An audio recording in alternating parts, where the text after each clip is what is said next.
السلام عليكم ورحمة الله وبركاته. أعوذ بالله من الشيطان الرجيم. بسم الله الرحمن الرحيم. الحمد لله رب العالمين. اللهم صل وسلم على رسولك سيدنا محمد وعلى آله وصحبه أجمعين. أما بعد. أشهد أن لا إله إلا الله أستغفر الله وأسألك الجنة وأعوذ بك من النار. أشهد أن لا إله إلا الله أستغفر الله وأسألك الجنة وأعوذ بك من النار. أشهد أن لا إله إلا الله أستغفر الله وأسألك الجنة وأعوذ بك من النار. اللهم ارحمني يا أرحم الراحمين. اللهم ارحمني يا أرحم الراحمين. اللهم ارحمني يا أرحم الراحمين. പ്രിയമുള്ള സത്യവിശ്വാസികളെ,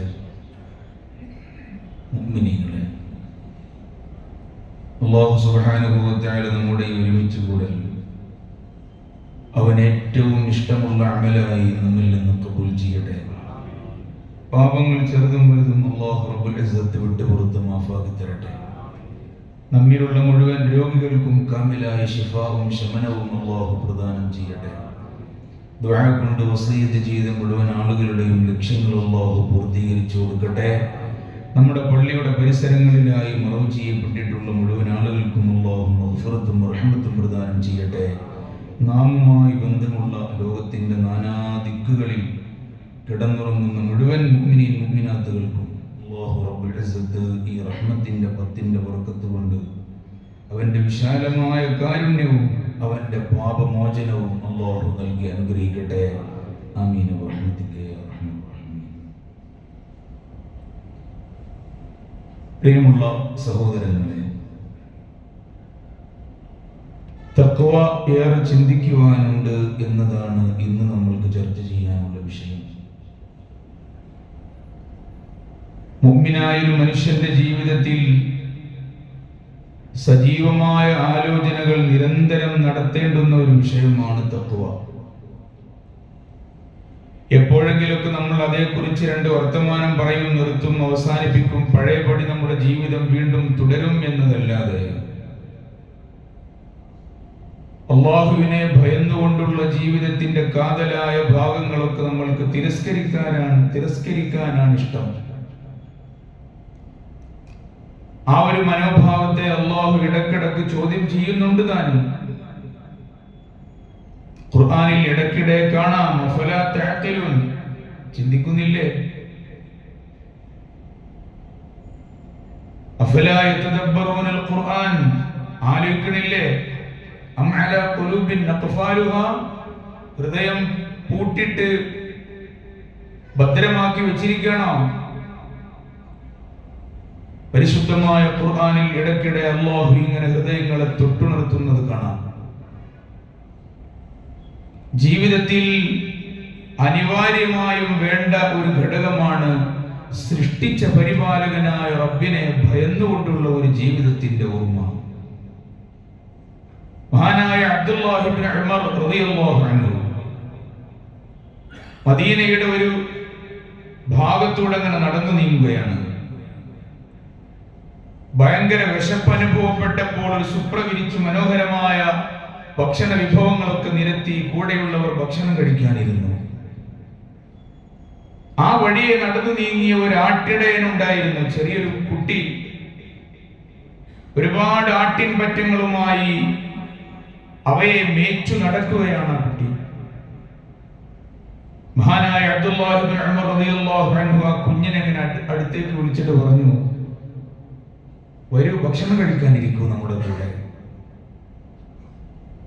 ആ കുട്ടി പറഞ്ഞു, അബ്ദുല്ലാഹി ഇബ്നു ഉമർ തങ്ങളെ, എനിക്ക് നോമ്പാണ്, ഞാൻ നോമ്പ് മുറിക്കാൻ ആഗ്രഹിക്കുന്നില്ല. മഹാനായ അബ്ദുല്ലാഹി ഇബ്നു ഉമർ റളിയല്ലാഹു അൻഹു ചോദിച്ചു, മോനെ, ഇത്ര കലശലായ താപവും അത്യുഷ്ണവും അനുഭവപ്പെടുന്ന ഈ സമയത്ത്, ഈ നട്ടുച്ച നേരത്ത് നല്ല പൊട്ടിപ്പൊരിയുന്ന മണൽപ്പരപ്പിൽ ആടുമേക്കാൻ നടക്കുമ്പോൾ എങ്ങനെ നിനക്ക് നോമ്പ് നോൽക്കാനാവുന്നത്? മനസ്സിലാവണില്ലല്ലോ. ആ കുഞ്ഞു പറഞ്ഞു മഹാനായ അബ്ദുല്ലാഹി ഇബ്നു ഉമർ റളിയല്ലാഹു അൻഹുവിനോട്, ഐ വല്ലാഹി ഉബാദിറു അയ്യാമി അൽ ഖാലിയ. ഖുർആനിൽ അങ്ങനെ ഒരു പ്രയോഗമുണ്ട്, കുലൂ വശ്റബൂ ഹനീഅൻ ബിമാ അസ്ലഫ്തും ഫിൽ അയ്യാമിൽ ഖാലിയ. നിങ്ങളുടെ മുൻകഴിഞ്ഞ കാലഘട്ടങ്ങളിലെ ദിവസങ്ങളിൽ, ഒഴിഞ്ഞുകിടന്ന ദിവസങ്ങളിൽ നിങ്ങൾ ഇബാദത്ത് കൊണ്ട് ധന്യമാക്കി അതിന് പകിട്ടു നൽകിയപ്പോൾ ഇന്നു നിങ്ങൾ അതിന് പകരമായി കഴിച്ചോളൂ, കുടിച്ചോളൂ എന്ന് വലം കയ്യിൽ കിതാബ് നൽകപ്പെടും. കിതാബ് നൽകപ്പെടുകയും അതു കാരണമായി സ്വർഗസ്ഥരാവുകയും ചെയ്ത അല്ലാഹുവിന്റെ മുഅ്മിനീങ്ങളോട് പറയപ്പെടുന്ന ഒരു രംഗം ഖുർആനിലുണ്ട്. ഈ പൈതൽ പറയുകയാണ് അബ്ദുല്ലാഹി ഇബ്നു ഉമർ തങ്ങളോട്, അന്നേ ദിവസത്തേക്കുള്ള ചില കർമ്മങ്ങൾ ഞാൻ ഇവിടെ നിന്ന് തയ്യാർ ചെയ്യുകയാണ്. നാളെയുടെ ജീവിതം എനിക്ക് മനോഹരമാകണം എന്ന് ആശയുണ്ട്. അബ്ദുല്ലാഹി ഇബ്നു ഉമർ തങ്ങൾ ഈ ചെറിയ കുട്ടിയുടെ ഹൃദയത്തിൽ നിന്ന് വരുന്ന വലിയ മറുപടി കേട്ട് ഒന്ന് പരീക്ഷിക്കണമെന്ന് തീരുമാനിക്കുകയാണ്. വലിയ ആളുകൾക്ക് പോലും അത്ര പെട്ടെന്ന് ഉദിക്കാത്ത ചിന്തയാണ് ഈ കുഞ്ഞുമോൻ പറഞ്ഞുകൊണ്ടിരിക്കുന്നത്. അബ്ദുല്ലാഹി ഇബ്നു ഉമർ തങ്ങൾ പറഞ്ഞു, മോനെ, ഒരുപാട് ആട്ടിൻ പറ്റങ്ങൾ ഉണ്ടല്ലോ നീ മേച്ചു നടക്കുന്നത്, അവയിൽ നിന്ന് ഒന്നെനിക്ക് നീ വിൽക്കുമോ? ഞാൻ നിനക്ക് പണം തന്നേക്കാം. നമ്മൾക്ക് ഇവിടെ നിന്ന് തന്നെ കശാബ് ചെയ്ത് അറുത്ത് നിനക്ക് ഇന്ന് നോമ്പ് തുറക്കാൻ ആവശ്യമായ ഒരിച്ചിരി മാംസവും ഞാൻ തന്നേക്കാം. രണ്ട് ലാഭമാണ്, പൈസയും കിട്ടും, ഇറച്ചി കിട്ടും. ഈ പൈതൽ പറഞ്ഞു, ഈ സഹോദരൻ, ഈ കുഞ്ഞു പറഞ്ഞു, അബ്ദുല്ലാഹി ഇബ്നു ഉമർ തങ്ങളെ, ഇന്നഹാ ലൈസത് ലീ ബിഗനം, അത് എനിക്ക് ഉടമപ്പെട്ട ആടല്ല, അത് ഇതെല്ലാം എൻ്റെ യജമാനന്റെ ആട്ടിൻപറ്റങ്ങളാണ്. ഇന്നഹാ ഗനമു സയ്യിദി, ഇതെല്ലാം എൻ്റെ യജമാനന്റെ ആട്ടിൻപറ്റങ്ങളാണ്, ആടുകളാണ്. ഫഖാല ലഹു ഇബ്നു ഉമർ, അബ്ദുല്ലാഹി ഇബ്നു ഉമർ തങ്ങൾ പറയാണ്, അഥവാ ഇനി നിന്റെ ഉടമസ്ഥൻ എവിടെയാണ് എൻ്റെ ആട് എന്നെണ്ണി നോക്കുമ്പോൾ ഒന്ന് കുറവ് കണ്ടാൽ ചോദിച്ചാൽ നിനക്ക് പറഞ്ഞുകൂടെ, മരുഭൂമിയിൽ ചെന്നായ്ക്കൾ ധാരാളമുണ്ട്, ഒരു ചെന്നായ ഞാൻ അറിയാതെ എന്റെ കണ്ണ് വെട്ടി ചോടി വന്ന് എടുത്തുകൊണ്ട് പോയതാണെന്ന് മോനെ നിനക്ക് പറഞ്ഞുകൂടെ നിന്റെ യജമാനനോട്? അവനേതായാലും ഇത് കാണില്ലല്ലോ. ആ സമയത്ത് ഈ കുട്ടി, ഈ ചെറുപ്രായക്കാരനായ ഈ മനുഷ്യനൊന്ന് പിറകിലേക്ക് നിന്ന് കൈകൾ രണ്ടും ഉയർത്തിപ്പിടിച്ചു പറയാണ്,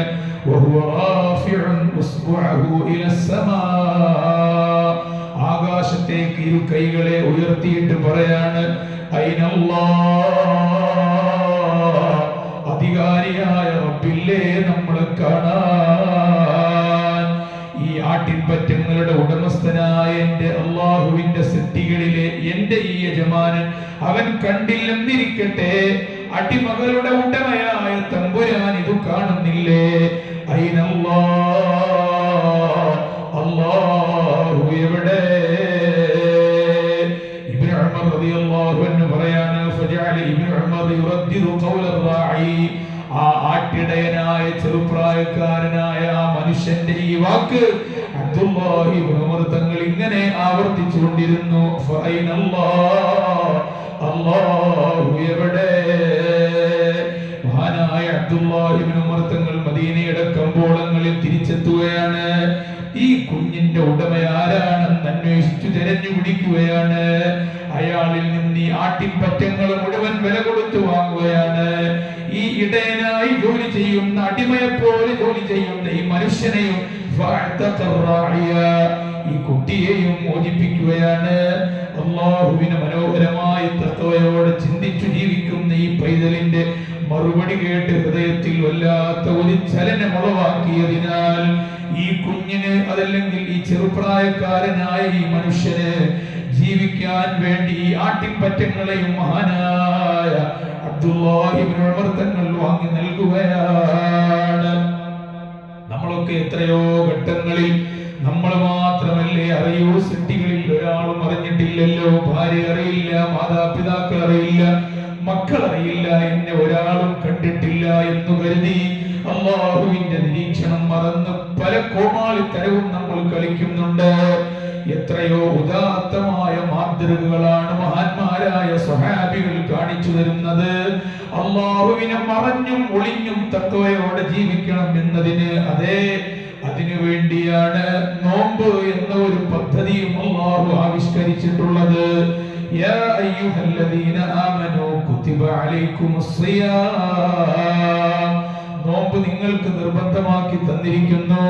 കമാ കുതിബ അലല്ലദീന മിൻ ഖബ്ലിക്കും, മുൻഗാമികൾക്കും ഇതുപോലെ നോമ്പ് നിർബന്ധമാക്കപ്പെട്ടിരുന്നു. പക്ഷേ നിങ്ങൾക്കൊന്നുകൂടെ ആലോചിക്കുവാനുണ്ട്. ലഅല്ലക്കും തത്തഖൂൻ, നിങ്ങൾ പേടിച്ചു ജീവിക്കാൻ വേണ്ടിയാണ്. പട്ടിണി അറിയുമ്പോഴാണ് ഹൃദയവും ശരീരവും ആലോചിക്കാൻ മനുഷ്യൻ മുതിരുക. എല്ലാ ഘട്ടങ്ങളിലും വയറ് നിറയെ ഉണ്ട് ജീവിക്കുന്ന ഒരാൾ, ഭക്ഷണം കഴിച്ച് സമൃദ്ധതയിൽ ജീവിക്കുന്ന ഒരാൾക്ക് സൃഷ്ടാവിനെ ഓർമ്മ വരുത്താൻ കഴിയില്ല. പട്ടിണി കിടക്കുന്ന ഒരാൾക്കല്ലേ അല്ലാഹുവിനെ കൃത്യമായി ഓർക്കാൻ കഴിയൂ. അന്നത്തിന്റെ വില എന്താണ്? പട്ടിണിയുടെ സ്ഥാനം എന്താണ്? പട്ടിണി കിടക്കുന്ന ദരിദ്രരായ ആളുകളുടെ സ്ഥിതികൾ എന്താണ്? പട്ടിണി കിടക്കുമ്പോഴേ ഇത് വായിക്കാനാവുകയുള്ളൂ. അതുകൊണ്ട് അല്ലാഹു പറയാണ് ലഅല്ലക്കും തത്തഖൂൻ. ഒരു കാര്യം ഓർമ്മപ്പെടുത്തട്ടെ, 11 മാസം അടിച്ചു പൊളിച്ചുള്ള ജീവിതം തന്നെയാണ് നോമ്പ് നോൽക്കുമ്പോഴും നമ്മൾക്ക് അനുഭവപ്പെടുന്നത് എങ്കിൽ, രാവിലെ മുതൽ വൈകുന്നേരം വരെ ഒട്ടിയ വയറിൽ നമ്മൾ ജീവിക്കുമ്പോഴും 11 മാസത്തെ വൈകാരിക ചിന്തകൾ, 11 മാസത്തെ ദേശപ്രകടനങ്ങൾ, 11 മാസത്തെ ആളുകൾക്കിടയിൽ ഫിത്നയും ഫസാദും ഉണ്ടാക്കുവാനുള്ള ഹൃദയത്തിന്റെ ടെൻഡൻസി, ഇത് റമളാൻ മാസത്തിലും നമുക്കുണ്ടെങ്കിൽ സുബ്ഹാനല്ലാഹ്, അല്ലാഹു അടിമകളിൽ കണ്ട ലക്ഷ്യം നിറവേറപ്പെട്ടിട്ടില്ല എന്ന് നമ്മൾ മനസ്സിലാക്കണേ. അശ്ഹദു അല്ലാ ഇലാഹ ഇല്ലല്ലാഹ് അസ്തഗ്ഫിറുല്ലാഹ് വഅസ്അലുകൽ ജന്നത വഅഊദു ബിക മിനൻ നാർ. അശ്ഹദു അല്ലാ ഇലാഹ ഇല്ലല്ലാഹ് വഅസ്അലുകൽ ജന്നത വഅഊദു ബിക മിനൻ നാർ.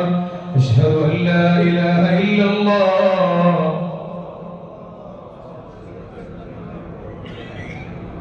किस कदर तुम पे गिरा सुबह की बेदारी है, हमसे कब प्यार है हाँ नींद तुम्हें प्यारी है. അല്ലാമ ഇഖ്ബാൽ പറയുന്നുണ്ട്, എടോ നിനക്ക് എന്തോ ഒരു മുഷിപ്പാണ്. പ്രഭാതത്തിൽ സൽക്കർമ്മങ്ങൾക്ക് വേണ്ടി എണീക്കാൻ നിന്നെ ഒരാൾ കടന്നു വന്ന് വിളിച്ചുണർത്തിയാൽ എത്ര അരോചകമാണ് നിനക്ക് ആ വിളി. हमसे कब प्यार है हाँ नींद तुम्हें प्यारी है. അല്ലാഹുവോട് തിരിഞ്ഞു നിന്ന് റബ്ബേ നിന്നോട് എനിക്ക് ഇഷ്ടമാണെന്നൊന്ന് സമ്മതിക്കാൻ നിനക്ക് എന്തോ ഒരു പ്രയാസമാണ്. അതേ, ഉറക്കിനോടാണ് നിനക്ക് വല്ലാത്ത അടുപ്പം.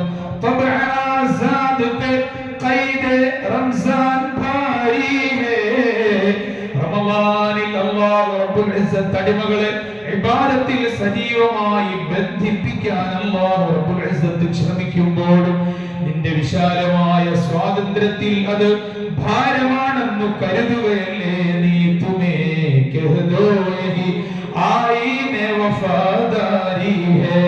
ഒന്ന് പറഞ്ഞു താടോ, എപ്പോഴാണ് അല്ലാഹുവിന്റെ വാക്ക് പാലിക്കുന്ന ഒരു സമയം നിനക്കുള്ളത് എന്ന്. ഖൗമെ മസ്ഹബ് സേ ഹേ മസ്ഹബ് ജോ നഹി തും ഭി നഹി. എല്ലാ സംസ്കാരങ്ങളും ഓരോ വ്യത്യസ്തമായ മദ്ഹബുകളിലൂടെയാണ് വളർന്നത്.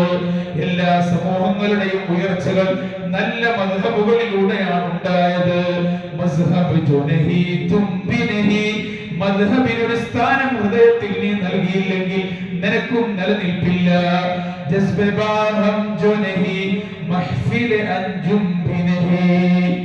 മനോഹരമായ സൗന്ദര്യം ആസ്വദിക്കാൻ ലോകത്ത് സൗന്ദര്യത്തിന് ഒരു സ്റ്റേറ്റ്മെന്റ് ഉണ്ടെങ്കിൽ ആകാശത്ത് നോക്കുമ്പോൾ നിനക്ക് അനുഭവപ്പെടുന്ന ഗാലക്സികളുടെ രാത്രിയുടെയുള്ള ദൃശ്യമാണ് എന്ന്. അതില്ലെങ്കിൽ സൗന്ദര്യത്തിന്റെ പൂർണ്ണത നിനക്ക് വർണ്ണിക്കാനാകില്ലെന്ന്. അതുകൊണ്ട് പരിശുദ്ധമായ റമദാൻ വരുമ്പോഴും അല്ലാഹു അല്ലാഹുവിന്റെ ദീനിനെ കുറിച്ചുള്ള വിശാലമായ ഒരു ചിന്തയും കാഴ്ചപ്പാടും ഭയന്നു ജീവിക്കേണ്ട ഒരു അടിമയുടെ അനിവാര്യതയും ഉൾക്കൊള്ളാനാകുന്നില്ലെങ്കിൽ റമദാൻ നമ്മൾക്ക് പ്രയോജനപ്പെട്ടില്ല എന്ന് കരുതണേ. അല്ലാഹുവേ, ഞങ്ങൾക്ക് നീ കാവൽ നൽകണേ അല്ലാഹ്. ഒരുപാട് സമയങ്ങളിലായി ഇവിടെ തന്നെ ആവർത്തിക്കപ്പെട്ട ഒരു സംഭവം ഉണ്ടല്ലോ. ഹബീബായ നബിതങ്ങൾ മിമ്പറിൽ കയറിയിട്ട് നടത്തിയ മൂന്നാമീന്റെ ജിബ്രീൽ അലൈഹി സ്വലാത്തു വസ്സലാം നടത്തിയ പ്രാർത്ഥന അതങ്ങനെ കേട്ടൊഴിവാക്കേണ്ടതല്ല. തഖ്വ വളർത്താനാണ് റമദാൻ. പരിശുദ്ധമായ റമദാൻ വന്നിട്ടും ദോഷങ്ങൾ പൊറുക്കപ്പെടാത്ത ആളുകളുണ്ടോ? അല്ലാഹുവിന്റെ കാരുണ്യത്തിൽ നിന്ന് അവർ അകറ്റപ്പെടട്ടെ എന്ന് ജിബ്രീൽ അലൈഹിസ്സലാത്തു വസ്സലാമിന്റെ പ്രാർത്ഥന ഞാൻ കേട്ടു. എന്റെ ഉമ്മത്തിന്റെ കാര്യം ആലോചിക്കുമ്പോൾ ഹബീബ് വല്ലാത്ത ദയാവായിട്ടുള്ളവരാ. പക്ഷേ ജിബ്രീൽ അലൈഹിസ്സലാത്തു വസ്സലാം പറഞ്ഞു, നബിയേ ഖുൽ ആമീൻ, നിങ്ങൾ ആമീൻ പറയണേ എന്ന്. ഉമ്മത്തിന്റെ കാര്യമായാലും ജിബ്രീലിന്റെ അഭ്യർത്ഥന എനിക്ക് നിരസിക്കാനായില്ല. ആ പ്രാർത്ഥനക്ക് ഞാൻ ആമീൻ പറഞ്ഞു വന്ന് ഹബീബായ റസൂലുള്ളാഹ് സ്വല്ലല്ലാഹു അലൈഹി വസല്ലമ. അതുകൊണ്ട് ഹൃദയം നല്ലപോലെ ഭയന്ന റബ്ബിനെ നമ്മൾ കാണണം. അല്ലാഹുവിന്റെ ഖുർആൻ പറയുന്നുണ്ട്, യാ അയ്യുഹല്ലദീന ആമനു തഖുല്ലാഹ വൽ തൻദുർ നഫ്സും മാ ഖദ്ദമത് ലിഗദ് വത്തഖുല്ലാഹ്. എല്ലാ ആഴ്ചകളിലെയും ഖുതുബകളിൽ മിമ്പറുകളുടെ മുകളിൽ കയറി നിന്നിട്ട് ഖതീബുമാർ നടത്തുന്ന സതുപദേശത്തിൽ അറബി ഭാഷയിൽ നമ്മൾ കേൾക്കുന്ന ഖുതുബയിൽ ഒരു സൂക്തം, ഒരായത്ത് ഇതായിരിക്കും, യാ അയ്യുഹല്ലദീന ആമനൂ, വിശ്വാസമുള്ള വിശ്വാസികളെ എന്ന് അഭിസംബോധന നടത്തിയ അല്ലാഹുവിന്റെ ഒരായത്ത് എല്ലാ ആഴ്ചകളിലും നമ്മൾ കേൾക്കുന്നുണ്ട്. ഹൃദയത്തിൽ തറക്കണമത്. ഖുർആൻ പറയുകയാണ്, അല്ലാഹയെ നിങ്ങൾ ഭയന്നു ജീവിക്കണേ. ഓരോ ആഴ്ചകളിലും വിശാലമായ വലിയൊരു സമ്മേളനം അല്ലാഹു വിളിച്ചു കൂട്ടുമ്പോൾ ഓരോ ദിവസത്തെയും 5 നേരത്തെ ചെറിയ ചെറിയ യോഗങ്ങൾ അവന്റെ വീട്ടിൽ അവൻ സംവിധാനിക്കുന്നുണ്ട്.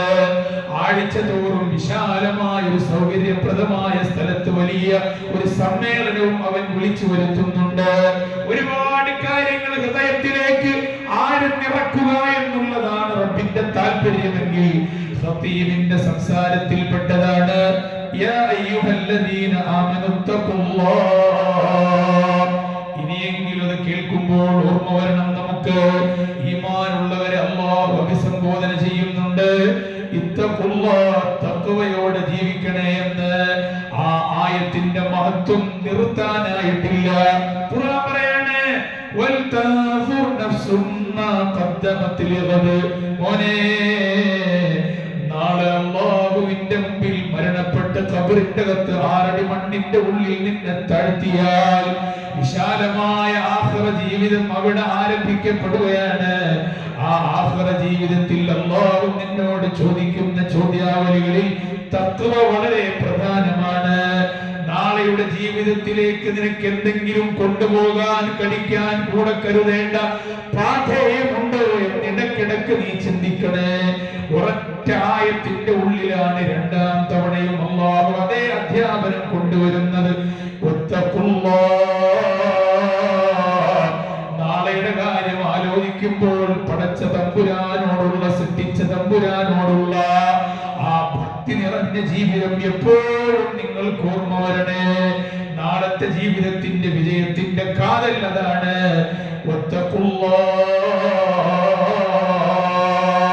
തഖ്വയോടെ ജീവിക്കാനാകണേ എന്ന് ഒരേ ആയത്തിൽ 2 തവണ അല്ലാഹു പറയാണ്. അതങ്ങനെയാണ് ഈ തഖ്വയുള്ള ജീവിതം. എന്താണ് ഈ തഖ്വ? മഹാന്മാരായ പണ്ഡിതന്മാർ വിശദീകരിക്കുന്നുണ്ട്. എന്താണ് തഖ്വ എന്ന് പറഞ്ഞാൽ, അബ്ദുല്ലാഹി ഇബ്നു അബ്ബാസ് റളിയല്ലാഹു അൻഹു പറയാണ്, അൽ മുത്തഖൂന ഹുമുൽ ലദീന യഹ്ദറൂന മിനല്ലാഹി ഉഖൂബതഹു.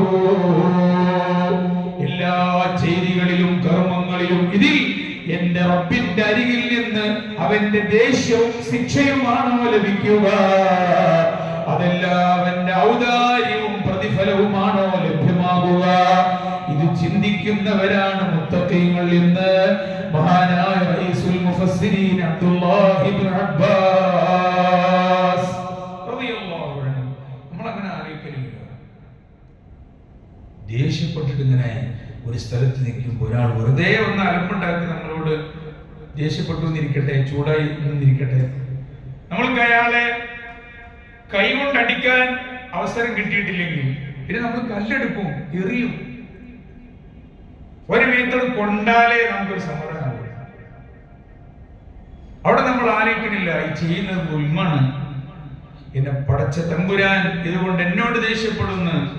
ആക്രമിച്ചവരോട് കൃപയും കാരുണ്യവും മാപ്പും കൊടുക്കാനാ പറഞ്ഞത്. നമ്മളുടെ ചില സന്ദർഭങ്ങളിലെ അമിതമായിട്ടുള്ള ആവേശം പല തിന്മകളിലേക്കും നമ്മെ കൊണ്ടുപോകുന്നു. അബ്ദുല്ലാഹി ഇബ്നു അബ്ബാസ് തങ്ങൾ പറയാണ്, ഏതു കാര്യങ്ങൾ ചെയ്യുമ്പോഴും അള്ളാഹുവിൽ നിന്ന് ഇതുകൊണ്ട് എനിക്ക് ഗുണമാണോ അതല്ല ശിക്ഷയാണോ എന്ന് ആലോചിക്കുന്നവരാണ് തഖ്വയുള്ളവർ എന്ന് മഹാനായ അബ്ദുല്ലാഹി ഇബ്നു അബ്ബാസ്. ഒരു ദിവസത്തിൽ രാവിലെ നമ്മൾ എണീറ്റിട്ട് ഉറങ്ങുന്നവർ എന്തെല്ലാം കാര്യങ്ങൾ നമ്മൾ ചെയ്യുന്നുണ്ട്.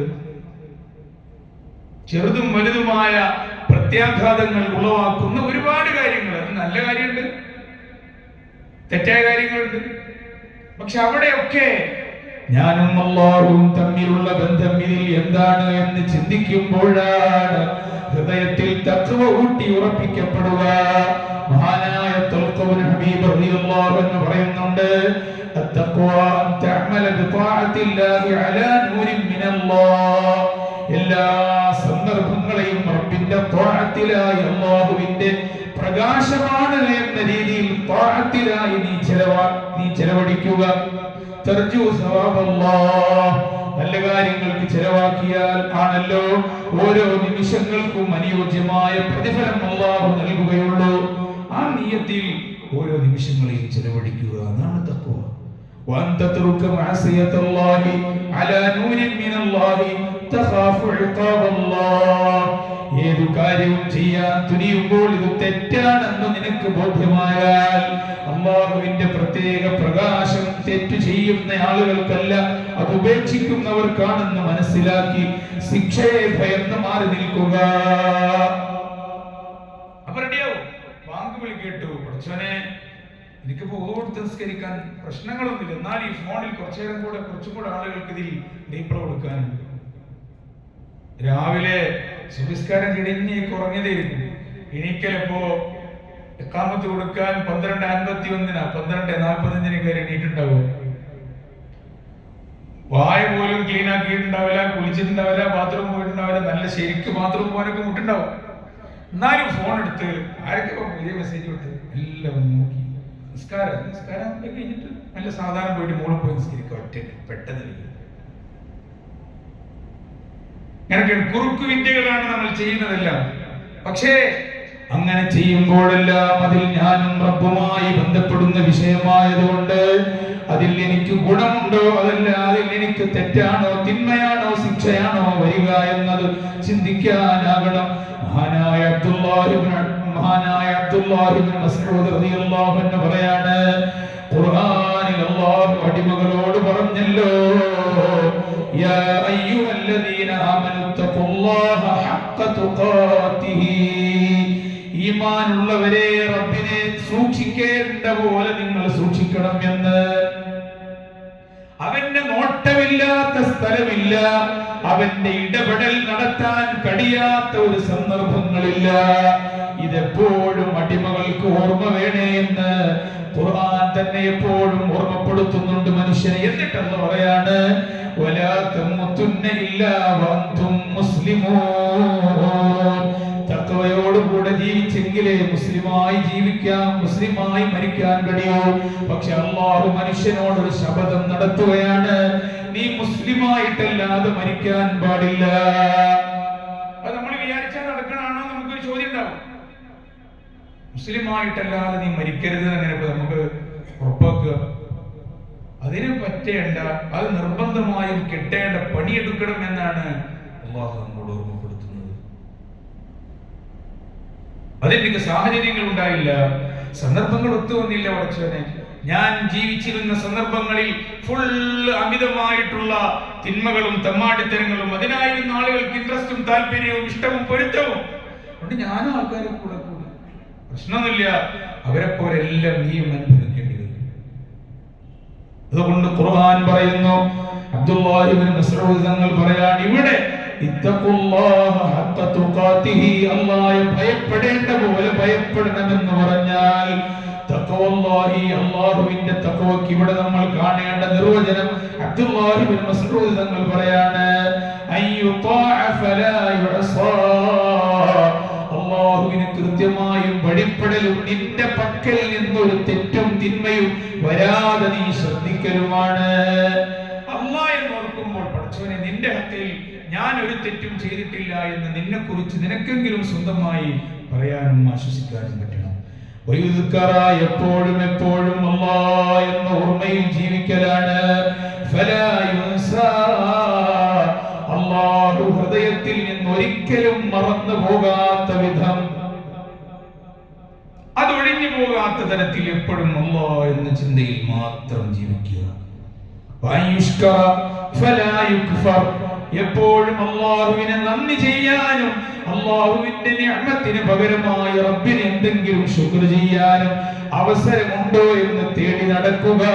ഒരു കാരണവശാലും നിഷേധിയാകരുത്. അല്ലാഹുവിന്റെ അനുഗ്രഹങ്ങളെ തള്ളിപ്പറയരുത്. അവകളെ നിഷേധിച്ച് റബ്ബിനോട് കൊഞ്ഞനം കാട്ടരുത്. അല്ലാഹുവിന്റെ പരിശുദ്ധ ഖുർആന്റെ വിവക്ഷ ഇതാണ് എന്ന് മഹാനായ അബ്ദുല്ലാഹി ഇബ്നു മസ്ഊദ്. നമ്മുടെ ജീവിതവുമായി ഇങ്ങനെ തട്ടിച്ചു മുട്ടിച്ചു നോക്കിയാൽ മതി, ഞാനും എന്റെ റബ്ബുമായുള്ള ബന്ധം എവിടെ കിടക്കുന്നു എന്ന്. മഹാനായ അലി ഇബ്നു അബീ ത്വാലിബ് റളിയല്ലാഹു അൻഹു പറയാണ്, തഖ്വ എന്ന് പറഞ്ഞാൽ എനിക്ക് പറയാനുള്ളത് അൽ ഖൗഫു മിനൽ ജലീൽ, എപ്പോഴും എപ്പോഴും അല്ലാഹുവിനെ ഭയക്കുക. വൽ അമലു ബിത്തൻസീൽ, ഖുർആനിൽ എന്താണോ അല്ലാഹു ആഹ്വാനം നടത്തിയത് അതനുസരിച്ച് നീ പ്രവർത്തിക്കുകയും ചെയ്യുക. വൽ ഖനാഅതു ബിൽ ഖലീൽ വൽ അമലു ബിത്തൻസീൽ എന്ന് പറഞ്ഞാൽ ഖുർആനിൽ ഉള്ളതാണ് അനുസരിക്കേണ്ടത് എന്നാണ്. നമ്മുടെ ഇഷ്ടങ്ങൾ ഒരുപാട് കാണും പ്രപഞ്ചത്തിലും ഭൂമിയിലും, പക്ഷേ ഈ പ്രപഞ്ചത്തിൽ ജീവിക്കേണ്ട മനുഷ്യന്മാരുടെ ജീവിതത്തിന്റെ ആധാരമാണ് ഖുർആൻ. അതനുസരിച്ചാണ് പ്രവർത്തനം നടത്തേണ്ടത്. ഇല്ലെങ്കിൽ ഈ പ്രപഞ്ചത്തിന്റെ സമനില തെറ്റും, താളം തെറ്റും, പല വിഷയങ്ങളും നേരിടേണ്ടി വരും. അതുകൊണ്ട് വൽ അമലു ബിത്തൻസീൽ, ഏത് വിഷയങ്ങളിലും ഖുർആൻ എന്താണ് അഭിപ്രായപ്പെടാനുള്ളത് അത് കേൾക്കൂ, പഠിക്കൂ, അതനുസരിച്ച് പ്രവർത്തിക്കൂ.